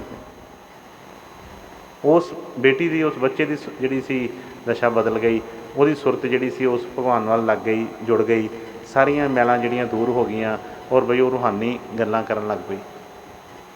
ਔਰ ਕਰਦਿਆਂ ਕਰਦਿਆਂ ਇੱਕ ਮੌਕਾ ਆਇਆ ਉਹਦੀ, ਜਦੋਂ ਵਧੀ ਉਸ ਚੀਜ਼ ਨੂੰ ਅਤੇ ਲੋਕਾਂ ਨੂੰ ਪਤਾ ਲੱਗਾ, ਲੋਕ ਆਉਣਾ ਸ਼ੁਰੂ ਹੋ ਗਏ ਉਹਦੇ ਕੋਲ ਵੀ, ਅਤੇ ਰਾਜਾ ਵੀ ਉਹਦੀ ਸ਼ੋਭਾ ਸੁਣ ਕੇ ਗਿਆ ਫਿਰ ਉਸੇ ਲੜਕੀ ਕੋਲ, ਅਤੇ ਜਦੋਂ ਉਹਦੇ ਕੋਲ ਗਿਆ ਅਤੇ ਉਹਨੂੰ ਜਿਹੜੀ ਲੜਕੀ ਸੀ ਉੱਠ ਕੇ ਖੜ੍ਹੀ ਹੋ ਗਈ, ਉੱਠ ਕੇ ਨਮਸਕਾਰ ਕੀਤੀ, ਅਤੇ ਉਹ ਕਹਿਣ ਲੱਗਾ ਕਿ ਬੇਟੇ ਤੂੰ ਮੈਨੂੰ ਕਿ ਨਮਸਕਾਰ ਕਰ ਲਈ ਕੀਤੀ ਹੈ, ਠੀਕ ਹੈ ਮੈਂ ਤੁਹਾਡੇ ਇਸ ਸ਼ਹਿਰ ਦਾ ਜਾਂ ਕਿਸੇ ਇਸ ਦੇਸ਼ ਦਾ ਰਾਜਾ ਵਾਂ, ਪਰ ਜਿੱਥੇ ਤੂੰ ਬੈਠੀ ਆ ਉੱਥੇ ਤਾਂ ਮੈਂ ਆਪ ਸਿਰ ਝੁਕਾਉਣਾ। ਕਹਿੰਦੀ ਨਹੀਂ ਮੈਂ ਇਸ ਕਰਕੇ ਨਹੀਂ ਤੁਹਾਨੂੰ ਮੱਥਾ ਟੇਕਿਆ ਕਿ ਤੁਸੀਂ ਰਾਜੇ ਹੋ, ਮੈਂ ਇਸ ਕਰਕੇ ਤੁਹਾਨੂੰ ਨਮਸਕਾਰ ਕਰ ਰਹੀ ਹਾਂ ਕਿ ਤੁਹਾਡੀ ਕਿਰਪਾ ਦੇ ਨਾਲ ਹੀ ਮੇਰੀ ਇਹ ਹਾਲਤ ਬਣੀ। ਉਹ ਕਹਿੰਦਾ ਮੇਰੀ ਕਿਰਪਾ ਨਾਲ ਕਿਸ ਤਰ੍ਹਾਂ? ਉਹਨੇ ਸਾਰੀ ਗੱਲ ਦੱਸੀ ਕਿ ਇਸ ਤਰ੍ਹਾਂ ਫਲਾਣੇ ਦਿਨ ਆ ਮੇਰੇ ਪਿਤਾ ਜੀ ਤੁਹਾਡੇ ਮਹਿਲ 'ਚੋਂ ਜਿਹੜੇ ਕੱਪੜੇ ਲਿਆਉਂਦੇ ਧੋਣ ਵਾਸਤੇ, ਇੱਕ ਦਿਨ ਉਹ ਲਿਆਏ ਸੀ ਅਤੇ ਉਹਦੇ ਵਿੱਚ ਆ ਦਾਗ ਲੱਗੇ ਸੀ, ਅਤੇ ਉਹ ਇਸ ਤਰ੍ਹਾਂ ਜਦੋਂ ਮੈਨੂੰ ਉਹ ਚੂਸੇ ਅਤੇ ਉਹਦੇ ਨਾਲ ਕੋਈ ਤ੍ਰਿਪ ਅੰਦਰ ਗਈ ਇੱਕ, ਅਤੇ ਉਹਦੇ ਨਾਲ ਹੀ ਮੇਰੀ ਹਾਲਤ ਸਾਰੀ ਬਦਲ ਗਈ। ਰਾਜਾ ਮੱਥੇ ਨੂੰ ਹੱਥ ਮਾਰਨ ਲੱਗਾ, ਕਹਿੰਦਾ ਕਿ ਉਹ ਤੇਰੀ ਐਡਾ ਵੱਡਾ ਮੌਕਾ ਮੈਨੂੰ ਸਮਝ ਨਹੀਂ ਲੱਗੀ। ਫਿਰ ਗਿਆ ਉਹਨਾਂ ਦੇ ਚਰਨਾਂ ਦੇ ਵਿੱਚ ਜਾ ਕੇ ਬੇਨਤੀ ਕੀਤੀ ਕਿ ਮਹਾਰਾਜ ਕਿਰਪਾ ਕਰੋ, ਦਇਆ ਕਰੋ, ਮੈਨੂੰ ਪ੍ਰਸ਼ਾਦ ਬਖਸ਼ੋ। ਉਹ ਕਹਿਣ ਲੱਗੇ ਬਈ ਉਹ ਮੌਕਾ ਲੰਘ ਗਿਆ, ਹੁਣ ਸਟਾਰਟਿੰਗ ਤੋਂ ਫਿਰ ਮਿਹਨਤ ਕਰੋ, ਮਿਹਨਤ ਕਰਕੇ ਉਹ ਚੀਜ਼ ਮਿਲੇਗੀ। ਇਸੇ ਤਰ੍ਹਾਂ ਅਸੀਂ ਜਿੰਨੇ ਵੀ ਬੈਠੇ ਹਾਂ, ਐਸਾ ਨਹੀਂ ਹੈ, ਪਰਮਾਤਮਾ ਸਾਨੂੰ ਮੌਕਾ ਬਖਸ਼ਦਾ ਹੈ, ਕਦੀ ਨਾ ਕਦੀ ਜ਼ਿੰਦਗੀ ਦੇ ਵਿੱਚ ਉਹ ਜ਼ਰੂਰ ਮੌਕਾ ਮਿਲਦਾ ਹੈ, ਲੇਕਿਨ ਸਾਡੀ ਉਹ ਹਾਲਤ ਨਹੀਂ ਹੁੰਦੀ, ਸਾਡੀ ਉਹ ਤਿਆਰੀ ਨਹੀਂ ਹੁੰਦੀ, ਔਰ ਉਹਦੇ ਕਰਕੇ ਹੀ ਉਹ ਚੀਜ਼ ਰਹਿ ਜਾਂਦੀ ਹੈ। ਜਿਸ ਤਰ੍ਹਾਂ ਬਾਣੀ 'ਚ ਇੱਕ ਬਚਨ ਆਇਆ ਹੈ ਕਿ ਸਤਿਗੁਰੂ ਧਰਤੀ ਧਰਮ ਹੈ, ਜੋ ਜਿਹਾ ਬੀਜੇ ਤਿਹਾ ਫਲ ਪਾਵੇ। ਬੀਜ ਗੁਰੂ ਨੇ ਦਿੱਤਾ ਹੈ, ਬੀਜਣਾ ਹੈ, ਬਈ ਜਿਸ ਧਰਤੀ ਦੇ ਵਿੱਚ ਬੀਜਣਾ ਹੈ ਉਹ ਧਰਤੀ ਵੀ ਤਾਂ ਉਪਜਾਊ ਹੋਣੀ ਚਾਹੀਦੀ ਹੈ, ਕੋਈ ਸਿੱਲ ਹੋਣੀ ਚਾਹੀਦੀ ਉਹਦੇ ਵਿੱਚ। ਬੀਜ ਜਿੱਡਾ ਮਰਜ਼ੀ ਮਹਿੰਗਾ ਲੈ ਆਈਏ, ਜੇ ਉਹ ਜਗ੍ਹਾ ਹੀ ਉਹ ਬਿਲਕੁਲ ਪੱਥਰ ਨੇ ਜਾਂ ਕੋਈ ਉਹਦੇ 'ਚ ਨਮੀ ਨਹੀਂ ਹੈਗੀ, ਜਿੰਨਾ ਮਰਜ਼ੀ ਮਹਿੰਗਾ ਬੀਜ ਲਿਆਓ ਉਹ ਨਹੀਂ ਉੱਗਦਾ, ਖਰਾਬ ਹੋ ਜਾਂਦਾ। ਇਸ ਕਰਕੇ ਟਾਈਮ ਲੱਗਦਾ ਹੈ ਉਸ ਹਿਰਦੇ ਰੂਪੀ ਧਰਤੀ ਨੂੰ ਬਣਾਉਣ ਦਾ। ਗੁਰੂ ਕੋਲ ਕੋਈ ਕਮੀ ਨਹੀਂ ਹੈ। ਜਿਸ ਤਰ੍ਹਾਂ ਕਲਾਸ ਦੇ ਵਿੱਚ ਬੱਚੇ ਜਦੋਂ ਪੜ੍ਹਦੇ ਨੇ, ਕੋਈ ਬੱਚੇ ਜਿਹੜੇ ਨੇ ਫਸਟ ਡਿਵੀਜ਼ਨ ਨਾਲ ਲੈ ਕੇ ਅਤੇ ਇਹਨਾਂ ਪੜ੍ਹ ਲਿਖ ਕੇ ਵੱਡੇ ਵੱਡੇ ਪਦਾਂ 'ਤੇ ਹੋ ਜਾਂਦੇ ਨੇ, ਔਰ ਕੁਝ ਬੱਚੇ ਜਿਹੜੇ ਨੇ ਫੇਲ ਵੀ ਹੁੰਦੇ ਨੇ, ਉੱਥੇ ਉਸ ਉਹਨਾਂ ਕਲਾਸਾਂ 'ਚ ਤੁਰੇ ਫਿਰਦੇ ਨੇ।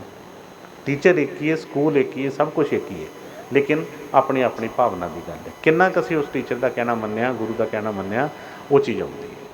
ਤਾਂ ਉਹਨੇ ਫਰਮਾਇਆ ਹੈ ਕਿ ਬਈ ਹੋਰ ਸਤਿਗੁਰੂ ਜੀ ਕੋਈ ਚੀਜ਼ ਨਹੀਂ ਮੈਨੂੰ ਚਾਹੀਦਾ, ਮੈਂ ਤਾਂ ਗਰੀਬ ਬਣ ਕੇ ਆਇਆ ਹੈ, ਮੇਰੇ ਕੋਲ ਕੋਈ ਬਲ ਨਹੀਂ ਹੈ, ਬਸ ਇੰਨੀ ਕਿਰਪਾ ਕਰੋ ਕਿ ਤੁਹਾਡੇ ਬਚਨ ਬਚਨੀ ਤੋਰ ਮੋਰ ਮਨ ਮਾਨੇ, ਜਨ ਕੋ ਪੂਰਨ ਕੀਜੇ, ਕਿ ਪੂਰਾ ਭਰੋਸਾ ਮੈਨੂੰ ਬਖਸ਼ ਦਿਓ कभी भी, क्योंकि भरोसा तो सानू भी हुंदा है, लेकिन सोचिए किन्ना जदों तक कोई साडे मतलब की गल हुंदी है तो फिर बड़ा भरोसा है। जो साडे मतलब की गल नहीं हुई, मन सानू नहीं साथ दे रहा, फिर असीं कहने नहीं, ये नहीं। इसलिए उन्होंने कहा कि जन को पूर्ण कीजिए, कि पूरी कृपा महाराज जी कर दिओ कि कोई भी वचन तुहाडा ना मैं ऐसा ना होवे जिहड़ा मैं ना मन्ना। तुसीं जो भी फरमाओ, चाहे मेरी समझ आवे ना आवे, दुनिया कुछ भी कहे, मैनूं कोई लोक लाज की परवाह ना होवे, किसी गल की मेरे मन च कोई मुश्किल ना आवे और मैं तुहाडे वचन मान सकां, बस ये कृपा मेरे ते कर। और असली प्रसाद भी यही है। बाहरले चीज़ां पेट भरन वास्ते असीं बहुत कुछ करते हैं, असीं तो प्रसाद नूं भी एक पेट भरन की वस्तु समझ लेंगे। लेकिन भावना जिहड़ी है, क्यों जाकी रही भावना जैसी, प्रभ मूरत देखी तिन तैसी। जिस तरह की भावना होएगी उस तरह की ही गल बननी। इस करके भावना नूं बनाउण वास्ते ये सत्संग की उन्होंने जिहड़ी दया कृपा की है। इस करके सतगुरू ने फरमाउणा कि बई जिन्ना मर्जी कोई साडे अंदर प्रेम होवे, जिन्नी मर्जी साडी कोई तपस्या होवे, जदों तक सत्संग नहीं होएगा उदों तक कोई भी चीज़ जिहड़ी है स्थिर नहीं होएगी। प्रेम आउंदा है, कदी कदी आउंदा है, बहुत प्रेम आउंदा है, बड़ा बड़ा कईयां नूं विराग आउंदा है, पर स्थिर नहीं रहिंदा। किसी वेले तो दिल इदां हुंदा कि सब कुछ छड्ड के बस असीं आ करिए, कुछ थोड़े दिनों बाद लगता नहीं छड्डो परां यार, स्थिरता नहीं आई। स्थिरता जिहड़ी है वो सत्संग दे विच ही बनदी है। जो जो सत्संग मिलदा, जिस तरह बूटे नूं पानी मिलता रहिंदा है, बूटा हरा भरा रहिंदा है, इस तरह ही ये साडी आत्मा की खुराक है, आत्मा नूं खुराक दिंदा है। इसलिए जो भी सतगुरू दे बचन उन्होंने फरमाए ने बहुत ही कीमती ने, ध्यान दे के उन्होंने करिए। हाँ जी, अगे भी भगवान बल बल जाऊं रमैया कारने,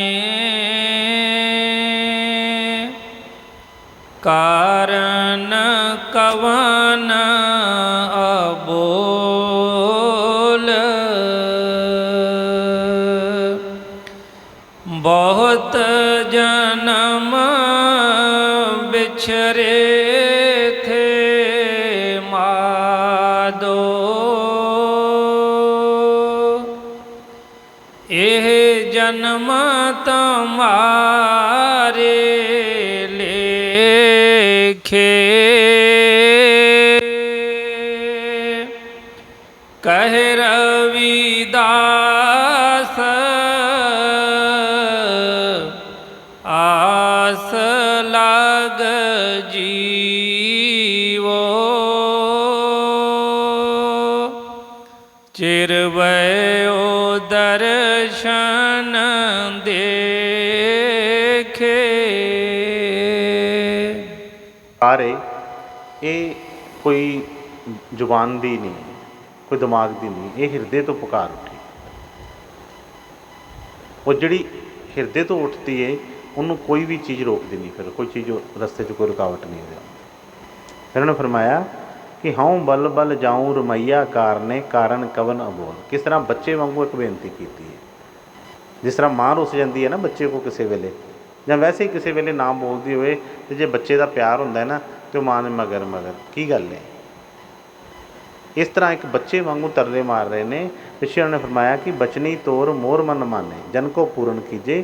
तो हम अगे होंगे कि हो सकता है सतगुरु जी मेरे को कोई बचन ना मन्निया गया होवे, पर मैं बेनती तो कर रहा है ना कि कृपा करो ऐसी बख्शिश कर दिओ कि मैं बचन सारे मन्ना, कोई बचन लंघा ही ना तुहाडा। लेकिन किहड़ी ऐसी मेरे को गलती हो गई है, किहड़ी गल दी नाराज़गी है, किस गल तो तुसीं मेरे नाल नाराज़ हो। हाँ कि हाँ बल बल जाऊँ रमैया कारणे, कारण कवन बोल। कहते मैं तो तुहाडे तो बलिहारी जाना है, मैनूं पता है कि तुहाडे तो इलावा दुनिया दे विच मेरा कोई भी अपना नहीं है, पर जे मेरे को कोई गलती हो गई है तो मैनूं बख्श दिओ। पर मेरे नाल तुसीं बोल क्यों नहीं रहे, कारण कवन अबोल, कि मेरे नाल गल क्यों नहीं करते तुसीं, क्यों मैनूं दर्शन नहीं दिंदे, क्यों मेरे बचन जिहड़े तुहाडे तक नहीं पहुँचते, क्यों मेरी पुकार नहीं सुनी जाती। कृपा करो मेरे नाल, मेरे ते जिस तरह का भी है, हाँ तो तुहाडा बच्चा, ਬੇਨਤੀ ਕਰਦਾ ਤੁਹਾਡੇ ਚਰਨਾਂ 'ਚ ਕਿ ਮੈਨੂੰ ਬਲ ਦਿਓ, ਮੇਰੇ ਵਿੱਚ ਕੋਈ ਬਲ ਨਹੀਂ। ਮੈਂ ਗਰੀਬ ਹਾਂ, ਮੇਰੀ ਮੈਂ ਨਾ ਸਮਝਿਆ, ਮੇਰੀ ਬੁੱਧ ਨਹੀਂ ਹੈ ਕੋਈ ਵੀ, ਇਸ ਕਰਕੇ ਮੈਂ ਬਚਨੋਂ ਲੰਘ ਜਾਂਦਾ ਹੈ। ਪਰ ਤੁਸੀਂ ਕਿਰਪਾ ਕਰੋਗੇ ਤਾਂ ਬਈ ਸਾਰੀ ਗੱਲ ਬਣੇਗੀ। ਪਰ ਕਿਰਪਾ ਕਰੋ ਮੇਰੇ 'ਤੇ, ਮੇਰੇ ਨਾਲ ਕੋਈ ਰੋਸ ਨਾ ਰੱਖੋ, ਮੇਰੇ ਨਾਲ ਗੱਲਬਾਤ ਜ਼ਰੂਰ ਕਰੋ। ਕਿਉਂਕਿ ਜਦੋਂ ਤੱਕ ਸਤਿਗੁਰ ਦਇਆ ਨਾ ਕਰਨ, ਇਹਨੂੰ ਹੱਥ ਫੜ ਕੇ ਇਹਦਾ ਨਾ ਪਾਰ ਲੰਘਾਉਣਗੇ, ਜੋ ਮਰਜ਼ੀ ਜਿੱਡਾ ਮਰਜ਼ੀ ਕੋਈ ਬਲਸ਼ਾਲੀ ਹੋਵੇ, ਇੰਨੀ ਮਾਇਆ ਇੱਥੋਂ ਦੀ ਪ੍ਰਬਲ ਹੈ, ਬਦੋ ਬਦੀ ਧੋਖਾ ਖਾ ਜਾਏਗਾ ਬੰਦਾ। ਇਹ ਪੂਰੇ ਦਾ ਪੂਰਾ ਹੀ ਉਹਨਾਂ ਦੇ ਹੱਥ ਦੇ ਵਿੱਚ। ਅਤੇ ਅੱਗੇ ਕੀ ਬੇਨਤੀ ਕੀਤੀ ਹੈ, ਬਹੁਤ ਜਨਮ ਵਿਛੜੇ ਥੇ ਮਾਧੋ, ਇਹ ਜਨਮ ਤੁਮਾਰੇ ਲੇਖੇ। ਕਹਿੰਦੇ ਕਿ ਸਤਿਗੁਰੂ ਜੀ, ਜੇ ਮੇਰੀ ਜ਼ਿੰਦਗੀ 'ਚ ਇਸੇ ਤਰ੍ਹਾਂ ਹੀ ਕੋਈ ਬਣਦੀਆਂ ਰਹੀਆਂ, ਕਿਉਂਕਿ ਮੈਂ ਕਦੀ ਡਿੱਗਦਾ ਕਦੀ ਉੱਠਦਾ ਰਿਹਾ, ਅਤੇ ਫਿਰ ਤਾਂ ਕਦੋਂ ਮੈਂ ਤੁਹਾਡੇ ਨਾਲ ਮਿਲਾਂਗਾ। ਪਤਾ ਨਹੀਂ ਕਿੰਨੇ ਕੁ ਜਨਮ ਪਹਿਲਾਂ ਹੋ ਗਏ ਨੇ, ਪਤਾ ਨਹੀਂ ਕਿੰਨੇ ਜਨਮਾਂ ਤੋਂ ਮੈਂ ਪਹਿਲਾਂ ਹੀ ਵਿਛੜਿਆ ਪਿਆ ਹੈ। ਬਹੁਤ ਜਨਮ ਵਿਛੜੇ ਥੇ ਮਾਧੋ, ਇਹ ਜਨਮ ਤੁਮਾਰੇ ਲੇਖੇ। ਕਹਿੰਦੇ ਹੁਣ ਤਾਂ ਸਤਿਗੁਰੂ ਜੀ ਪਤਾ ਹੈ ਮੈਨੂੰ ਕਿ ਬੜੇ ਦੁੱਖ ਭੋਗੇ ਨੇ, ਬੜਾ ਕੁਛ ਕੀਤਾ ਹੈ, ਪਰ ਹੁਣ ਜੇ ਤੁਸੀਂ ਸਮਝ ਬਖਸ਼ੀਏ ਤਾਂ ਪਤਾ ਲੱਗ ਗਿਆ ਕਿ ਬੜਾ 84 ਦਾ ਜਿਹੜਾ ਚੱਕਰ ਬਹੁਤ ਵੱਡਾ ਹੈ, ਅਤੇ ਪਤਾ ਨਹੀਂ ਕਿੰਨੇ ਜਨਮਾਂ 'ਚ ਮੈਂ ਭਟਕ ਕੇ ਅੱਗੇ ਆਇਆ ਹੈ। ਪਰ ਇਹ ਜਨਮ ਜਿਹੜਾ ਹੈ, ਕਿਰਪਾ ਕਰੋ ਹੋਰ ਕਿਸੇ ਕੰਮਾਂ 'ਚ ਨਾ ਮੇਰਾ ਜਾਈ ਨਾ ਚੱਲ ਜਾਏ, ਇਹ ਤੁਹਾਡੇ ਲੇਖੇ ਹੀ ਲੱਗੇ, ਤੁਹਾਡੀ ਹੀ ਭਗਤੀ ਮੈਂ ਚਾਹੁੰਦਾ। ਹੋਰ ਕੁਛ ਮਿਲੇ ਨਾ ਮਿਲੇ, ਬਸ ਇੰਨੀ ਕਿਰਪਾ ਕਰਨਾ, ਤੁਹਾਡੇ ਚਰਨਾਂ ਦਾ ਪਿਆਰ ਨਾ ਘਟ ਜਾਏ। ਇਹ ਜਨਮ ਤੁਮਾਰੇ ਲੇਖੇ, ਕਹਿ ਰਵਿਦਾਸ ਆਸ ਲਗ ਜੀਉ, ਚਿਰ ਪਿਓ ਦਰਸ਼ਨ ਦੇਖੇ। ਕਹਿੰਦੇ ਹੁਣ ਤਾਂ ਮੇਰੀ ਇੱਕ ਇੱਕ ਸਵਾਸ ਜਿਹੜਾ ਇਸੇ ਆਸ ਨਾਲ ਹੀ ਇਹ ਚੱਲ ਰਿਹਾ ਹੈ ਕਿ ਬਈ ਮੈਨੂੰ ਦਰਸ਼ਨ ਦਿਓਗੇ ਤੁਸੀਂ। ਬੜੀ ਦੇਰ ਹੋ ਗਈ ਹੈ, ਚਿਰ ਪਿਓ ਦਰਸ਼ਨ ਦੇਖੇ, ਪਰ ਆਸ ਨਹੀਂ ਟੁੱਟੀ।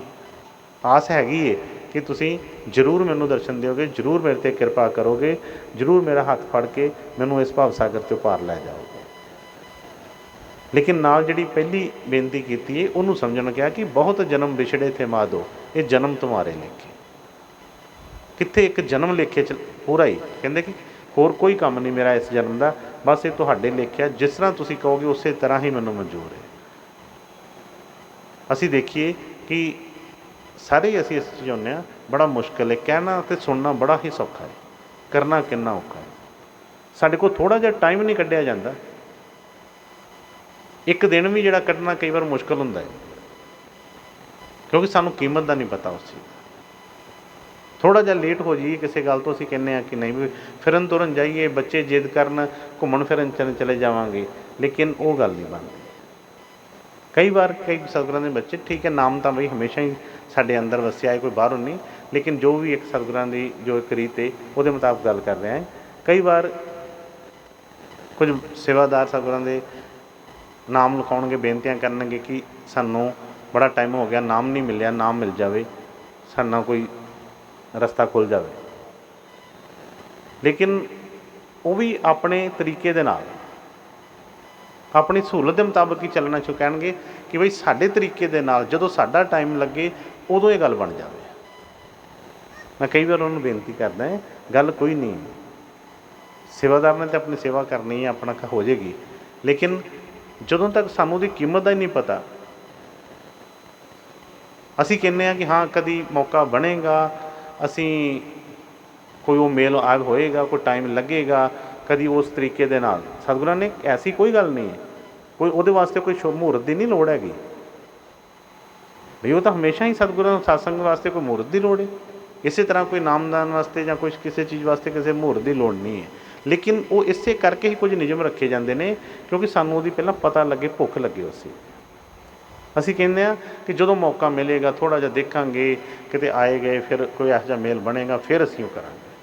ਹਜੇ ਤਾਂ ਸਾਨੂੰ ਉਹਦੇ ਬਾਰੇ ਪਤਾ ਹੀ ਨਹੀਂ, ਕੀਮਤ ਹੀ ਨਹੀਂ ਪਤਾ, ਲੈ ਕੇ ਵੀ ਕੀ ਕਰਾਂਗੇ। ਜਦੋਂ ਕੀਮਤ ਪਤਾ ਲੱਗੇਗੀ ਫਿਰ ਉਹਦਾ ਫਾਇਦਾ।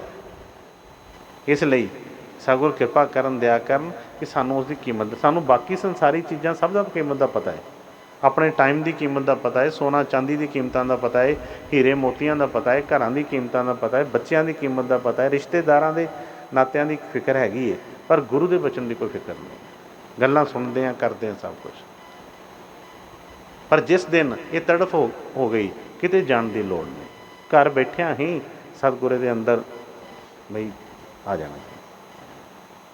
पर ਉਹਦੇ ਵਾਸਤੇ ਹੀ ਬੇਨਤੀ ਕੀਤੀ ਜਾ ਰਹੀ ਹੈ ਕਿ ਬਈ ਬਹੁਤ ਜਨਮ ਵਿਛੜੇ ਥੇ ਮਾਤ।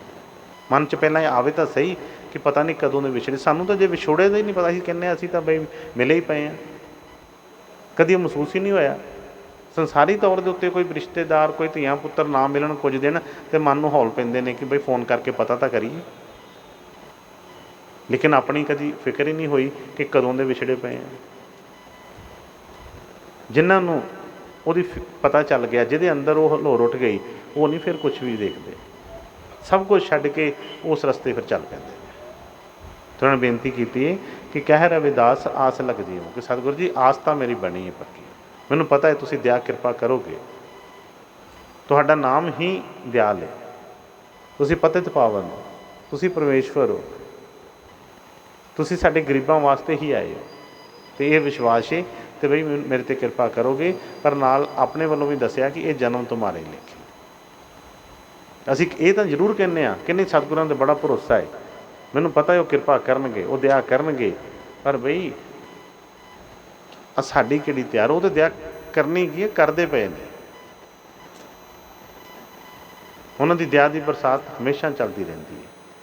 ਸਾਡੇ ਭਾਂਡੇ ਮੁੱਦੇ ਵੱਜੇ ਆ, ਜਦੋਂ ਭਾਂਡਾ ਸਿੱਧਾ ਹੋਏਗਾ ਤਾਂ ਆਪਣੇ ਆਪ ਭਰੇਗਾ। ਜੇ ਭਾਂਡੇ ਮੁੱਦੇ ਹੋਣਗੇ, ਚਾਹੇ ਬਰਸਾਤ ਸਾਰੀ ਰਾਤ ਵੀ ਹੁੰਦੀ ਰਹੇ, ਚਾਹੇ 2 ਦਿਨ ਹੁੰਦੀ ਰਹੇ, ਉਹਦੇ 'ਚ ਇੱਕ ਤ੍ਰਿਪ ਵੀ, ਇੱਕ ਬੂੰਦ ਵੀ ਉਹਦੇ ਭਾਂਡੇ ਦੇ ਵਿੱਚ ਨਹੀਂ ਪੈਂਦੀ। ਭਾਂਡੇ ਨੂੰ ਸਿੱਧੇ ਕਰਦੀ ਹੈ, ਥੋੜ੍ਹੀ ਜਿਹੀ ਵੀ ਹੋਏਗੀ, ਕੁਛ ਨਾ ਕੁਛ ਤਾਂ ਅੰਦਰ ਜਾਏਗਾ ਉਹਦੇ। ਇਹ ਭਾਂਡਾ ਜਿਹੜਾ ਹੈ ਹਜੇ ਸੰਸਾਰ ਵਾਲੇ ਪਾਸੇ ਦਾ ਮੂੰਹ ਹੈ, ਗੁਰੂ ਵਾਲੇ ਪਾਸੇ ਦਾ ਅਜੇ ਨਹੀਂ ਉਹ ਖੁੱਲ੍ਹਾ ਨਹੀਂ। ਸੰਸਾਰ ਵਾਲੇ ਬੰਨਿਓ ਜੋ ਮਿਲ ਜੇ ਗ੍ਰਹਿਣ ਕਰਨ ਨੂੰ ਤਿਆਰ ਹੈ, ਲੇਕਿਨ ਗੁਰੂ ਵਾਲੇ ਪਾਸੋਂ ਅਜੇ ਇਹਦੀ ਪਿੱਠ ਹੈ, ਇਸ ਕਰਕੇ ਦੇਰ ਲੱਗਦੀ ਹੈ। ਔਰ ਇਹ ਜਿਸ ਦਿਨ ਉਧਰ ਨੂੰ ਹੋ ਗਿਆ, ਦੁਨੀਆ ਦੀ ਕੋਈ ਵੀ ਤਾਕਤ ਇਹਨੂੰ ਦੁੱਖ ਨਹੀਂ ਦੇ ਸਕਦੀ। ਇਤਿਹਾਸ ਅਸੀਂ ਦੇਖਦੇ ਹਾਂ ਕਿੰਨਾ ਕਿੰਨਾ ਕੁਛ ਹੋਇਆ, ਪਰ ਜਿਹੜੇ ਸਿੱਖ ਸੀ ਵਾਕਈ ਜਿਨ੍ਹਾਂ ਨੇ ਆਪਣਾ ਤਨ ਮਨ ਅਰਪਣ ਕੀਤਾ ਸੀ, ਕੋਈ ਵੀ ਦੁੱਖ ਤਕਲੀਫ ਉਹਨਾਂ ਨੂੰ ਨਹੀਂ ਪਹੁੰਚਾਉਣ ਦੀ ਕੋਸ਼ਿਸ਼ ਕੀਤੀ ਗਈ। ਬੜਾ ਕੁਛ ਉਹਨਾਂ ਦੇ ਨਾਲ ਹੋਇਆ, ਖੱਲਾਂ ਨਵਾ ਦਿੱਤੀਆਂ ਗਈਆਂ, ਕਈ ਤਰ੍ਹਾਂ ਦੇ ਉਹਨਾਂ ਨੂੰ ਦੁੱਖ ਦਿੱਤੇ ਗਏ, ਪਰ ਦੁਖੀ ਜਿਸ ਵਾਸਤੇ ਉਹਨਾਂ ਨੂੰ ਦੁੱਖ ਦਿੱਤੇ ਗਏ ਉਹ ਨਹੀਂ ਗੱਲ ਬਣੀ, ਦੁਖੀ ਨਹੀਂ ਹੋਏ ਕਿਸੇ ਨੂੰ। ਹਾਂਜੀ ਬੇਟੇ ਅੱਗੇ ਵੱਧ। ਸਿਮਰਨ ਕਰੋ ਨੈਣ ਅਵਲੋਕਨੋ,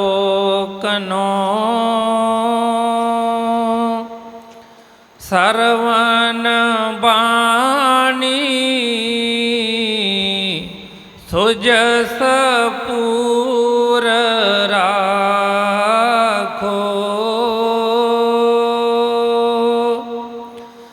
ਮਨ ਸੋ ਮਦ ਕਰ ਕਰੋ, ਚਰਨ ਹਿਰਦੇ ਤਰੋ, ਰਸਨ ਅੰਮ੍ਰਿਤ ਰਾਮ ਨਾਮ ਭਾਖੋ,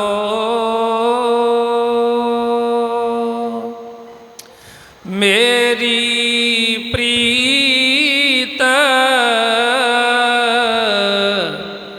ਗੋਬਿੰਦ ਸਿਉ ਜਿਨ ਘਟੈ,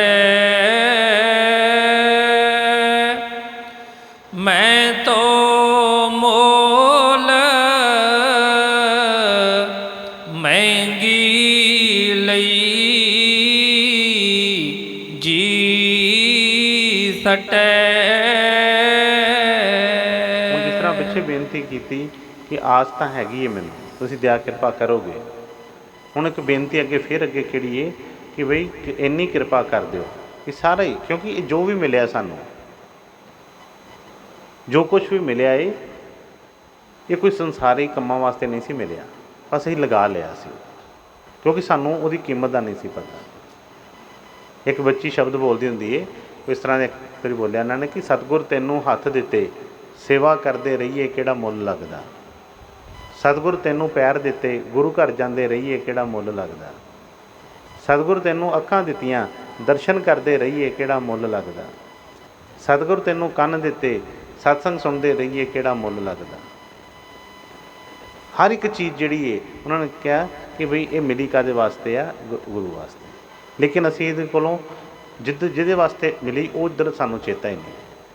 ਤੇ ਉਹਦੇ ਵਾਸਤੇ ਬੇਨਤੀ ਕੀਤੀ ਕਿ ਚਿੱਤ ਸਿਮਰਨ ਕਰੋ, ਨੈਣ ਅਵਲੋਕਨ, ਸਰਵਣ ਬਾਣੀ ਸੁਝ ਸਪੂਰ ਰੱਖੋ।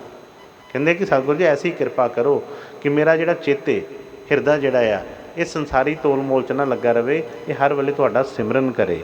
ਔਰ ਨੈਣ ਅਵਲੋਕਨ, ਨੈਣ ਜਿਹੜੇ ਨੇ, ਅੱਖਾਂ ਜਿਹੜੀਆਂ ਨੇ, ਇਹ ਸਿਰਫ ਤੇ ਸਿਰਫ ਦੁਨੀਆ ਦੇ ਰੰਗ ਤਮਾਸ਼ੇ ਨਾ ਦੇਖਦੇ ਰਹਿਣ, ਇਹ ਤੁਹਾਡੇ ਦਰਸ਼ਨ ਕਰਦੀਆਂ ਰਹਿਣ। ਔਰ ਕੰਨ ਜਿਹੜੇ ਨੇ, ਕੰਨਾਂ ਦੇ ਵਿੱਚ ਹੋਰ ਬਾਹਰ ਦੇ ਰਸ ਨਹੀਂ, ਤੁਹਾਡੇ ਹੀ ਬਚਨ ਸਿਰਫ ਪੈਣ ਵਿੱਚ ਕੰਨ।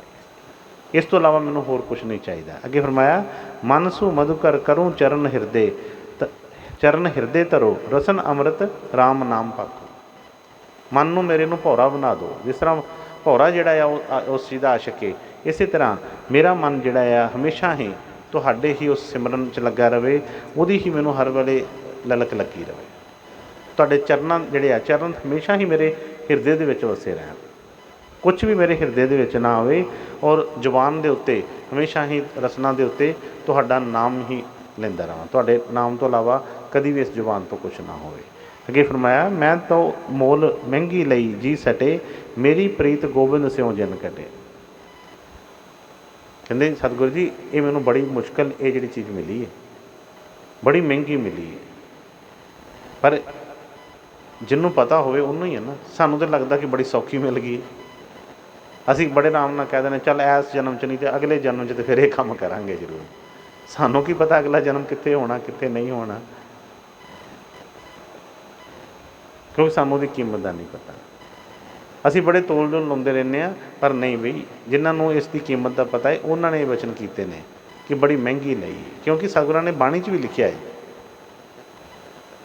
ਬਾਣੀ 'ਚ ਉਹਨਾਂ ਨੇ ਫਰਮਾਇਆ ਕਿ ਬਈ ਜੇ ਤੋਏ ਪ੍ਰੇਮ ਖਿਲਣ ਕਾ ਚਾਓ, ਸਿਰ ਧਰ ਤਲੀ ਗਲੀ ਮੁਰੀ ਆਓ। ਇਤ ਮਾਰਗ ਪਿਆਰ ਤਰੀਜੇ, ਸਿਰ ਦੀਜੇ ਕਾਨ ਨਾ ਕੀਜੇ। ਜਿਨ੍ਹਾਂ ਨੇ ਵੀ ਇਹ ਚੀਜ਼ ਲਈ, ਸਿਰ ਦੇ ਕੇ ਲਈ, ਸਸਤੀ ਨਹੀਂ ਮਿਲਦੀ ਕਿਸੇ ਨੂੰ। ਅਸੀਂ ਦੇਖੀਏ ਕਿਸੇ ਦੀ, ਸਿਕੰਦਰ ਵਰਗੇ ਨੇ ਐਡੀ ਸਾਰੀ ਦੁਨੀਆ ਜਿੱਤੀ ਸੀ ਉਹਨੇ, ਸਾਰੀ ਦੁਨੀਆ ਜਿੱਤੀ ਸੀ, ਅਤੇ ਕਿੰਨੀ ਜਨਤਾ ਮਰੀ, ਕਿੰਨਾ ਕੁਛ ਹੋਇਆ, ਕਿੰਨਾ ਖੂਨ ਖਰਾਬਾ ਹੋਇਆ। ਅਤੇ ਜਦੋਂ ਫਕੀਰ ਨੇ ਪੁੱਛਿਆ, ਉਹਨੇ ਕੋਈ ਗੱਲ ਕੀਤੀ, ਤਾਂ ਉਹ ਕਹਿਣ ਲੱਗਾ ਕਿ ਬਈ ਕਾਹਦਾ ਮਾਣ ਕਰਦਾ ਇਹਦਾ। ਕਹਿੰਦਾ ਮੈਂ ਮਹਾਨ ਸਿਕੰਦਰ ਹਾਂ। ਕਹਿੰਦੇ ਕਿਸ ਗੱਲ ਤੋਂ ਮਹਾਨ? ਕਹਿੰਦੇ ਸਾਰੀ ਦੁਨੀਆ ਜਿੱਤੀ। ਉਹ ਕਹਿਣ ਲੱਗਾ ਕਿ ਬਈ ਤੂੰ ਮੰਨ ਲਾ ਕਿ ਸਾਰੀ ਦੁਨੀਆ ਜਿੱਤੀ, ਕੋਈ ਪਰ ਤੂੰ ਸੋਚ ਕੇ ਦੇਖ, ਵਿਚਾਰ ਕਰ ਕਿ ਜੇ ਤੂੰ ਕਿਸੇ ਐਸੇ ਰੇਗਿਸਤਾਨ ਦੇ ਵਿੱਚ ਕਿਤੇ ਫਸਿਆ ਹੋਵੇਂ, ਅਤੇ ਬਈ ਤੈਨੂੰ ਉੱਥੇ ਪਾਣੀ ਨਾ ਘੁੱਟ ਲੱਭੇ, ਤੇਰੀ ਜਾਨ ਨਿਕਲਦੀ ਹੋਵੇ, ਤੜਫਦਾ ਹੋਵੇਂ, ਅਤੇ ਮੇਰੇ ਕੋਲ ਕਮੰਡਲ 'ਚ, ਮੇਰੇ ਕਮੰਡਲ 'ਚ ਪਾਣੀ ਹੋਵੇ, ਅਤੇ ਮੈਂ ਤੈਨੂੰ ਪਾਣੀ ਨਾ ਦੇਵਾਂ, ਤਾਂ ਮੈਨੂੰ ਕੀ ਦੇਵੇਂਗਾ ਉਹਦੇ ਬਦਲੇ? ਬੜਾ ਸੋਚ ਕੇ ਵਿਚਾਰ ਕਰਕੇ ਕਹਿਣ ਲੱਗਾ ਕਿ ਵਾਕਈ ਜੇ ਮੇਰੀ ਜਾਨ ਹੀ ਨਿਕਲਦੀ ਹੋਵੇ, ਅਤੇ ਕਹਿੰਦਾ ਮੈਂ ਤੈਨੂੰ ਅੱਧਾ ਰਾਜ ਦੇ ਦਾਂਗਾ ਆਪਣਾ ਪਾਣੀ ਲੈਣ ਵਾਸਤੇ। ਉਹ ਫਕੀਰ ਕਹਿਣ ਲੱਗਾ, ਕਹਿੰਦਾ ਚੱਲ ਅੱਛਾ ਅੱਧਾ ਰਾਜ ਦੇ ਦੇਗਾ। ਕਹਿੰਦਾ ਹਾਂ। ਕਹਿੰਦਾ ਜੇ ਮੈਂ ਤਾਂ ਵੀ ਨਾ ਮੰਨਾਂ ਤਾਂ ਫਿਰ? ਜੇ ਮੈਂ ਨਾ ਮੰਨਾਂ ਫਿਰ ਕੀ ਕਰੇਂਗਾ? ਕਹਿੰਦਾ ਫਿਰ ਮੈਂ ਤੈਨੂੰ ਸਾਰੀ ਦੁਨੀਆ ਦਾ ਰਾਜ ਦੇ ਦਾਂਗਾ ਪਾਣੀ ਲੈਣ ਵਾਸਤੇ, ਘੁੱਟ ਪਾਣੀ। ਕਹਿੰਦਾ ਬਸ ਫਿਰ ਕਿੰਨੀ ਕੁ ਕੀਮਤ ਹੈ ਤੇਰੇ ਇਸ ਰਾਜ ਦੀ? ਕੁਛ ਵੀ ਕੀਮਤ ਨਹੀਂ। ਜਦੋਂ ਆ ਪਿੱਛੇ ਹੁਣ ਨਿਕਲਿਆ ਸਮਾਂ ਕੋਵਿਡ ਵਾਲਾ, ਦੇਖੋ ਬੜੇ ਬੜੇ ਪੈਸੇ ਬੈਗਾਂ ਦੇ ਵਿੱਚ ਲੈ ਕੇ ਫਿਰਦੇ ਰਹੇ ਲੋਕ ਕਿ ਕਾਹਦੇ ਵਾਸਤੇ? ਕਿ ਕਿਸੇ ਤਰ੍ਹਾਂ ਜਾਨ ਬਚ ਜਾਵੇ। ਪਰ ਇਸ ਰਸਤੇ ਦੇ ਉੱਤੇ ਪਹਿਲਾਂ ਹੀ ਉਹਨਾਂ ਨੇ ਕੁਰਬਾਨੀ ਦਿੱਤੀ ਹੈ, ਸਿਰ ਦੀ ਕੁਰਬਾਨੀ ਦਿੱਤੀ ਹੈ। ਆਪਣਾ ਸਭ ਕੁਛ ਜਿਨ੍ਹਾਂ ਨੇ ਬਈ ਭੇਟ ਕਰ ਦਿੱਤਾ, ਉਹਨੂੰ ਪਤਾ ਹੈ ਕਿ ਬੜੀ ਮਹਿੰਗੀ ਮਿਲੀ ਹੈ ਮੈਨੂੰ, ਬੜੀ ਕੋਈ ਸਸਤੀ ਨਹੀਂ ਮਿਲੀ।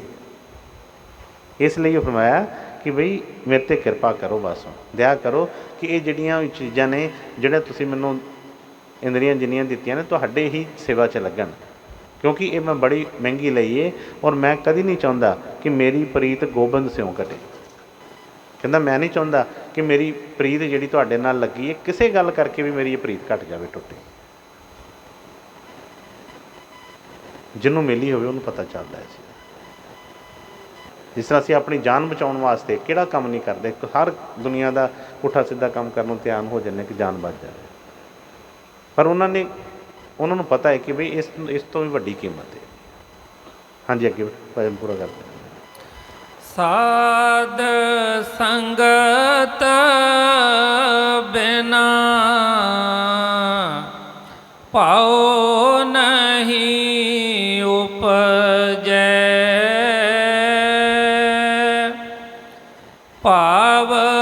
बिन भगति नहीं होए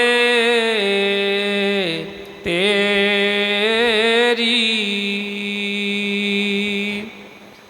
कहे रविदास एक बेनती हर स्यों, पैज रखो राजा राम मेरी। ਰਾਧਾ ਸੁਣੀ ਰਾਧਾ ਸੁਣੀ। ਹੁਣ ਚਾਹੁੰਦਾ ਤੇ ਹਰ ਕੋਈ ਹੈਗਾ, ਕੌਣ ਹੈ ਕਿ ਜਿਹੜਾ ਨਹੀਂ ਚਾਹੁੰਦਾ? ਕਿਉਂਕਿ ਜੇ ਮਨੁੱਖ ਚੋਲਾ ਮਿਲਿਆ ਏ ਤੇ ਇੱਕ ਅੰਦਰ, ਹਰ ਇੱਕ ਦੇ ਅੰਦਰ ਇੱਕ ਤੜਫ ਹੈਗੀ ਹੈ, ਚਾਹੇ ਉਹ ਜਿੱਥੇ ਮਰਜ਼ੀ ਹੈ, ਜਿਸ ਤਰ੍ਹਾਂ ਦਾ ਮਰਜ਼ੀ ਹੈ। ਹਰ ਕੋਈ ਚਾਹੁੰਦਾ ਹੈ, ਅਮੀਰ ਗਰੀਬ ਵੱਡਾ ਛੋਟਾ, ਹਰ ਕੋਈ ਚਾਹੁੰਦਾ ਹੈ ਕਿ ਮੈਨੂੰ ਉਸ ਪਰਮ ਸੁੱਖ ਦੀ ਪ੍ਰਾਪਤੀ ਹੋਵੇ। ਜਿਸ ਤਰ੍ਹਾਂ ਮਰਜ਼ੀ ਹੋ ਜਾਵੇ ਸਹੀ ਗੱਲ। ਔਰ ਕਿਤੇ ਨਾ ਕਿਤੇ ਉਹ ਜਿਹੜੀ ਤੜਫ ਵੀ ਰਹਿੰਦੀ ਹੈ, ਉਹ ਆਪਣੇ ਉਸ ਪਰਮਾਤਮਾ ਪ੍ਰੀਤਮ ਨੂੰ ਮਿਲਣ ਦੀ ਹੀ ਰਹਿੰਦੀ ਹੈ। ਜਿਹੜਾ ਗਰੀਬ ਬੰਦਾ, ਉਹਨੂੰ ਤਾਂ ਚਲੋ ਲੱਗਦਾ ਹੈ ਕਿ ਸ਼ਾਇਦ ਮੇਰੇ ਕੋਲ ਕੋਈ ਪੈਸੇ ਹੋਣਗੇ ਅਤੇ ਬਈ ਮੇਰੀ ਇਹ ਜਿਹੜੀ ਤੜਫ ਖਤਮ ਹੋ ਜਾਏਗੀ। ਜਿਹਦੇ ਕੋਲ ਕੋਈ ਪਰਿਵਾਰ 'ਚ ਕੋਈ ਕਿਸੇ ਤਰ੍ਹਾਂ ਦੀ ਕੋਈ ਧੀਆਂ ਪੁੱਤਰਾਂ ਦੀ ਕਮੀ, ਉਹਨੂੰ ਲੱਗਦਾ ਹੈ ਕਿ ਮੈਨੂੰ ਉਹ ਚੀਜ਼ ਮਿਲੇਗੀ ਅਤੇ ਹੋ ਜਾਏਗੀ। ਜਿਹਦੇ ਕੋਲ ਸਭ ਕੁਛ ਹੈਗਾ ਹੈ, ਉਹਨੂੰ ਪਤਾ ਲੱਗ ਜਾਂਦਾ ਫਿਰ ਕਿ ਨਹੀਂ, ਕਿਸੇ ਚੀਜ਼ ਨਾਲ ਵੀ ਮੇਰੀ ਭੁੱਖ ਸਮਾਪਤ ਨਹੀਂ ਹੋ ਰਹੀ, ਬਈ ਇਹ ਕੁਛ ਨਾ ਕੁਛ ਤਾਂ ਐਸਾ ਹੈ। ਇਸੇ ਕਰਕੇ ਰਾਜੇ ਮਹਾਰਾਜੇ ਸੀ ਜਿਹੜੇ ਸਾਰਾ ਕੁਛ ਛੱਡ ਕੇ ਅਤੇ ਸੰਤਾਂ ਮਹਾਤਮਾ ਦੇ ਚਰਨਾਂ ਦੇ ਵਿੱਚ ਉਹਨਾਂ ਦੀ ਕੁਟੀਆ 'ਚ ਚਲੇ ਗਏ। ਕਿੰਨੀਆਂ ਅਸੀਂ ਸਾਖੀਆਂ ਅਸੀਂ ਸੁਣਦੇ ਹਾਂ। ਸਭ ਕੁਛ ਛੱਡ ਕੇ ਉਹਨਾਂ ਨੇ ਜਾ ਕੇ ਉੱਥੇ ਸੇਵਾ ਕਰਨੀ ਸ਼ੁਰੂ ਕਰ ਦਿੱਤੀ, ਉਸ ਚੀਜ਼ ਦੀ ਖੋਜ ਕਰਨੀ ਸ਼ੁਰੂ ਕਰ ਦਿੱਤੀ ਕਿ ਬਈ ਇੰਨਾ ਕੁਛ ਸਾਡੇ ਕੋਲ ਹੈਗਾ ਏ, ਫਿਰ ਵੀ ਮਨ ਨਹੀਂ ਟਿਕਦਾ। ਇਹਨਾਂ ਦੇ ਪਾਸ ਕਿਹੜੀ ਐਸੀ ਚੀਜ਼ ਹੈ ਕਿ ਜਿਹੜਾ ਇਹਨਾਂ ਨੂੰ ਕੋਈ ਫਿਕਰ ਫਾਕਾ ਨਹੀਂ, ਕੁਛ ਵੀ ਹੋ ਜਾਏ ਕੋਈ ਪਰਵਾਹ ਨਹੀਂ। ਉਸ ਚੀਜ਼ ਦੀ ਖੋਜ ਵਾਸਤੇ ਸਭ ਕੁਛ ਛੱਡ ਕੇ ਉਹਨਾਂ ਦੇ ਚਰਨਾਂ 'ਚ ਲੱਗ ਗਏ। ਹੁਣ ਐਸਾ ਪਿਆਰ, ਐਸਾ ਪ੍ਰੇਮ, ਐਸੀ ਭਾਵਨਾ ਚਾਹੁੰਦਾ ਤਾਂ ਹਰ ਕੋਈ ਹੈ ਕਿ ਸਾਡੇ ਅੰਦਰ ਐਸਾ ਪ੍ਰੇਮ ਬਣੇ। ਪਰ ਸਤਿਗੁਰ ਫਰਮਾਉਂਦੇ ਨੇ ਕਿ ਸਾਧ ਸੰਗਤ ਬਿਨ ਭਾਉ ਨਹੀਂ ਉਪਜੇ, ਭਾਵ ਬਿਨ ਭਗਤੀ ਨਹੀਂ ਹੋਈ ਤੇਰੀ। ਜਦੋਂ ਤੱਕ ਸਾਡਾ ਭਾਵ ਨਹੀਂ ਬਣਦਾ, ਭਾਵਨਾ ਨਹੀਂ ਬਣਦੀ, ਉਦੋਂ ਤੱਕ ਕਹਿੰਦੇ ਭਗਤੀ ਨਹੀਂ ਹੋਣੀ ਹੈਗੀ। ਔਰ ਭਾਵਨਾ ਕਿੱਥੋਂ ਪੈਦਾ ਹੋਣੀ ਹੈ? ਸਾਧ ਸੰਗਤ। ਹੁਣ ਇਹਦੇ ਵਿੱਚ ਦੋ ਚੀਜ਼ਾਂ ਨੇ, ਇੱਕ ਤਾਂ ਸਾਧੂ ਦੀ ਗੱਲ ਆ ਗਈ ਕਿ ਕੋਈ ਗੁਰੂ ਦੀ, ਪੂਰਨ ਸਤਿਗੁਰ ਦੀ, ਇੱਕ ਪਾਸੇ ਸੰਗਤ ਦੀ ਵੀ ਗੱਲ ਹੈ। ਕਈ ਵਾਰ ਅਸੀਂ ਸੋਚਦੇ ਹਾਂ ਕਿ ਸਾਨੂੰ ਸਿਰਫ ਅਤੇ ਸਿਰਫ ਗੁਰੂ ਮਿਲ ਜਾਏ। ਜਿਸ ਤਰ੍ਹਾਂ ਹੁਣ ਫਰੀਦ ਸਾਹਿਬ ਦੇ ਟਾਈਮ 'ਤੇ, ਕਬੀਰ ਸਾਹਿਬ ਜੀ ਦੇ ਟਾਈਮ ਦੇ ਉੱਤੇ ਬੜੇ ਬੜੇ ਰਾਜੇ ਮਹਾਰਾਜੇ ਆਏ, ਪਰ ਉਹਨਾਂ ਨੂੰ ਇਹ ਨਹੀਂ ਸੀ ਕਿ ਰਾਜਾ ਹੈ ਤੈਨੂੰ ਆਪਣੇ ਲਾਗੇ ਬਿਠਾ ਕੇ ਕੁਰਸੀ ਡਾ ਕੇ ਤੇ ਬਿਠਾ ਛੱਡਿਆ ਕਿ ਵੀ ਤੈਨੂੰ ਦਿੰਦੇ ਹਾਂ, ਬੈਠ ਜਾ ਇੱਥੇ। ਆਮ ਸੰਗਤ ਦੇ ਵਿੱਚ ਹੀ ਜਿਸ ਤਰ੍ਹਾਂ ਸਾਰੇ ਸੇਵਾ ਕਰਦੇ ਸੀ, ਉਸੇ ਤਰ੍ਹਾਂ ਹੀ ਰਾਜੇ ਮਹਾਰਾਜੇ ਵੀ ਟੋਕਰੀਆਂ ਢੋਂਦੇ ਰਹੇ ਉਹਨਾਂ ਦੀ ਸੰਗਤ 'ਚ। ਕਿਉਂਕਿ ਜਿਹੜੀ ਚੀਜ਼ ਸੰਗਤ ਦੇ ਵਿੱਚ ਬਣਨੀ ਹੈ, ਉਹ ਸੰਗਤ ਦੇ ਵਿੱਚ ਹੀ ਬਣਨੀ ਹੈ। ਜਦੋਂ ਤੱਕ ਸਾਡਾ ਸੰਗਤ ਦੇ ਨਾਲ ਪ੍ਰੇਮ ਪਿਆਰ ਨਹੀਂ ਬਣਿਆ, ਸੰਗਤ ਨਾਲ ਸਾਡਾ ਉਹ ਨਾਤਾ ਨਹੀਂ ਬਣਿਆ, ਉਹ ਗੱਲ ਨਹੀਂ ਬਣਨੀ ਹੈਗੀ। ਜੇ ਉਹਦੀ ਮਜ਼ਬੂਤੀ ਜਿਹੜੀ ਹੈ ਉੱਥੇ ਹੀ ਹੋਣੀ ਹੈ। ਹੁਣ ਇੱਕ ਭਲਵਾਨ ਹੈ, ਉਹ ਠੀਕ ਹੈ, ਉਹਦੇ ਕੋਲ ਅਖਾੜਾ ਹੈ, ਉਹ ਹਰ ਜਗ੍ਹਾ ਬੜਾ ਤਗੜਾ ਹੈ। ਉਹਦਾ ਕੋਈ ਰਿਸ਼ਤੇਦਾਰ ਆ ਜਾਂਦਾ ਹੈ, ਕਹਿੰਦਾ ਕਿ ਮੈਨੂੰ ਵੀ ਭਲਵਾਨੀ ਸਿਖਾ ਦਿਓ। ਸਭ ਕੁਛ ਤਿਆਰ ਹੋ ਜਾਂਦਾ, ਪੈਸੇ ਦੇਣ ਨੂੰ ਤਿਆਰ ਹੋ ਜਾਂਦਾ ਹੈ, ਸਭ ਕੁਛ ਕਹਿੰਦਾ ਕਿ ਮੈਂ ਤੁਹਾਨੂੰ ਦੇਵਾਂਗਾ, ਪਰ ਮੈਨੂੰ ਥੋੜ੍ਹਾ ਜਿਹਾ ਦੱਸੋ ਕੋਈ ਐਸੀ ਚੀਜ਼। ਹੁਣ ਜੇ ਉਹ ਭਾਵੇਂ ਰਿਸ਼ਤੇਦਾਰ ਉਹਦਾ ਹੋਵੇ, ਚਾਹੇ ਉਹਦਾ ਪਿਤਾ ਹੋਵੇ, ਕੋਈ ਵੀ ਹੋਵੇ, ਜੇ ਉਹਨੂੰ ਕਹੇ ਕਿ ਬਸ ਬੈਠ ਮੇਰੇ ਕੋਲ ਇੱਥੇ, ਮੈਂ ਤੈਨੂੰ ਦੱਸ ਦਿੰਦਾ ਸਾਰੇ ਕਿ ਕਿਸ ਤਰ੍ਹਾਂ ਲੜਨਾ ਹੈ, ਕਿਸ ਤਰ੍ਹਾਂ ਕਿਸੇ ਨੂੰ ਸੁੱਟਣਾ ਹੈ, ਪਰ ਉਹਨੂੰ ਅਖਾੜੇ ਦੇ ਵਿੱਚ ਭੇਜੇ ਨਾ, ਕਿਸੇ ਵਿਰੋਧੀ ਨਾਲ, ਕਿਸੇ ਦੇ ਨਾਲ ਕਦੀ ਉਹਨੂੰ ਕੋਈ ਭਿੜਨ ਦਾ ਮੌਕਾ ਨਾ ਮਿਲੇ, ਅਤੇ ਤੁਸੀਂ ਸੋਚੋ ਕਿ ਉਹ ਕਦੀ ਮਜ਼ਬੂਤ ਹੋ ਸਕੇਗਾ? ਨਹੀਂ ਹੋਣਾ ਹੈਗਾ, ਕੱਚਾ ਰਹਿ ਜਾਏਗਾ। ਜਿਸ ਬੰਦੇ ਨੇ ਤਰਨਾ ਸਿੱਖਣਾ ਹੈ, ਉਹਨੂੰ ਉਸਤਾਦ ਉਹਨੂੰ ਦੱਸ ਤੇ ਦੇਵੇਗਾ ਕਿ ਬਈ ਆਹ ਜਿਹੜੀਆਂ ਚੀਜ਼ਾਂ ਨੇ, ਇਸ ਤਰ੍ਹਾਂ ਹੱਥ ਮਾਰਨੇ ਨੇ, ਇਸ ਤਰ੍ਹਾਂ ਪੈਰ ਕਰਨੇ ਨੇ, ਇਸ ਤਰੀਕੇ ਦੇ ਨਾਲ ਸਿਰ ਉੱਪਰ ਰੱਖਣਾ ਹੈ, ਲੇਕਿਨ ਵੜਨਾ ਤਾਂ ਉਹਨੂੰ ਪਾਣੀ 'ਚ ਹੀ ਪੈਣਾ ਹੈ। ਪਾਣੀ 'ਚ ਵੜੇਗਾ ਤਾਂ ਉਹਨੂੰ ਪਤਾ ਚੱਲੇਗਾ ਕਿ ਕਿਸ ਤਰ੍ਹਾਂ ਉਹ ਚੀਜ਼ ਕਰਨੀ ਹੈ। ਅਸੀਂ ਕਹਿੰਦੇ ਹਾਂ ਬਸ ਅਸੀਂ ਗੁਰੂ ਨੂੰ ਮਿਲ ਲਿਆ, ਬਸ ਹੁਣ ਜੀ ਸਿਰਫ ਸਭ ਕੁਛ ਗੁਰੂ ਨੇ, ਅਸੀਂ ਨਹੀਂ ਕਿਸੇ, ਸਾਨੂੰ ਨਹੀਂ ਹੋਰ ਕਿਸੇ ਨਾਲ। ਸਾਡੇ ਅੰਦਰ ਉਹ ਹਉਮੈ, ਜਿਹੜੀ ਮਾਣ ਵਡਿਆਈ ਦੀ ਚੀਜ਼ਾਂ ਸੀ, ਉਸ ਚੀਜ਼ਾਂ ਦੇ ਵਿੱਚ ਮਿਕਸ ਹੀ ਨਹੀਂ ਹੁੰਦੇ ਕਦੇ। ਇਸ ਕਰਕੇ ਉਹਨੇ ਫਰਮਾਇਆ ਕਿ ਸਾਧ ਸੰਗਤ ਬਿਨ ਭਾਉ ਨਹੀਂ ਉਪਜੇ, ਭਾਵ ਬਿਨਾ ਭਗਤੀ ਨਹੀਂ ਹੋਏ ਤੇਰੀ। ਕਹੇ ਰਵਿਦਾਸ ਇੱਕ ਬੇਨਤੀ ਹਰ ਸਿਉ, ਪੈਜ ਰੱਖੋ ਰਾਜਾ ਰਾਮ। ਕਿ ਸਤਿਗੁਰੂ ਜੀ ਕਿਰਪਾ ਕਰੋ, ਮੇਰੇ ਅੰਦਰ ਕਿਸੇ ਤਰ੍ਹਾਂ ਦੀ ਵੀ ਹਉਮੈ ਨਾ ਆਵੇ। ਤੁਹਾਡੇ ਮੈਂ ਸਿੱਖਾਂ ਦਾ ਵੀ ਜੋੜਿਆਂ ਦੀ ਖਾਕ ਬਣ ਜਾਵਾਂ, ਕਿਸੇ ਚੀਜ਼ ਦਾ ਮੇਰੇ ਅੰਦਰ ਮਾਣ ਹੰਕਾਰ ਨਾ ਹੋਵੇ। ਜਿੱਥੇ ਤੁਸੀਂ ਮੈਨੂੰ ਬਿਠਾਓ ਮੈਂ ਉੱਥੇ ਹੀ ਬੈਠਾ। जिस तरह मैनूं तुसीं चलाउणा चाहुंदे हो मैं उस तरह ही चलां, कोई भी चीज़ मेरी रुकावट ना बने। इस करके कृपा करो, मेरी पैज मेरी लाज तुहाडे ही रखिया रखी जा सकती है। हो सकता मैं पता नहीं डिग्गां, कई बार डिग्गां, पर जे तुहाडा ख्याल मेरे वाल होएगा तो तुसीं मैनूं बार बार उठाओगे और मैनूं इस काबल बना दिओगे। तो बेनती की कि मेरे उत्ते कृपा करो, मेरी लाज रखो, मेरी पैज बचाओ। इस तरह ही असी भी सब ने अपने अपने सतगुरां दे अगे चरणों च बेनती करके उन्हां को की मंगना है। बई संसारी चीज़ां तो मंगते रहने, मिलदियां रहिंदियां ने, पर बई कभी उस परमात्मा नूं मंग के देखिए। ਉਹਦੇ ਕੋਲੋਂ दुनिया ਦੀਆਂ हर चीज़ां मंग लैंदे, पदार्थ मिल लैंदे, मिलिया भी सब कुछ, मिलता है सब कुछ। जिस तरह अर्जुन ने कृष्ण जी नूं मंग लिया सी, दुर्योधन ने उन्होंने नारायणी सैना मंग ली सी सारी, पर वो सारी सैना लैके भी फिर भी वह कुछ नहीं बनया।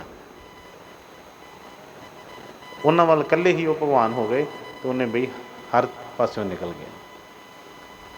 इस तरह सतगुरां ने फरमाना कि दाता नूं मंगीए, दाता ना मंगी जाइए। कोई भी किसी तरह का मन च ख्याल, मैं कल भी उत्थे चंडीगढ़ भी वही बेनती कर रहा सी संगत कि बई गुरु महाराज जी के बचन याद करिए, जो उन्होंने फरमाए ने साडे वास्ते वही साडा दीन मान है, वही साडा सब कुछ है, पर कला उपर उपर करने वास्ते नहीं। क्यों स्वामी जी ने फरमाया गुरु को ऊपर ऊपर गाता, गुरु को दिल भीतर नहीं लाता। कारज तेरा कैसे होवे भाई, गुरु संग उपरी प्रीत लगाई। उपरी उपर की प्रीत नहीं, वाकई हिरदे तो वो चीज़ बने। मैं बेनती की सी कि सतगुरां दे हुक्म सी, उन्होंने फरमाना कि सिर्फ जिस तरह एक पतिव्रता औरत होंदी है तो वो अपने सब तो नाता वह की है पति नाल ही है, ठीक है। वो सेवा सब दी करती है, घर दे विच बड़े पुरुष ने होर भी है, सब दी सेवा करती है, रोटी पानी पुछदी है, हर तरह उन्हों का ख्याल रखती है, पर अपनी सुरत जिहड़ी है हमेशा पति वाल लैंदी है। इस तरह ही बहुत बार इस तरह होंदा है, बहुत दुनिया में ऐसे ऐसे चातर पुरुष ने, कोई नवे कोई पुराने, कोई वड्डे कोई छोटे, गल्लां इस तरह दी करते हैं, सानू भटका के रख देंगे ने, पर गुरु के बचनों का आसरा लईए, गुरु की बाणी का आसरा लईए। जे गुरु के बचनों समझ लग गई बई कोई चीज़ तो धोखा नहीं खावांगे, मार नहीं खावांगे, नहीं तो कोई भी चाहे घर का बाहर का कुछ भी हो, गुरु नालों वड्डा तो नहीं है कोई भी। असी गुरु नूं पिछे छड्ड दिंदे आ। और जिस तरह सतगुरां ने फरमाया सी कि जेठां वाल नहीं देखना, दिओरां वाल नहीं देखना, पति वाल देखना है।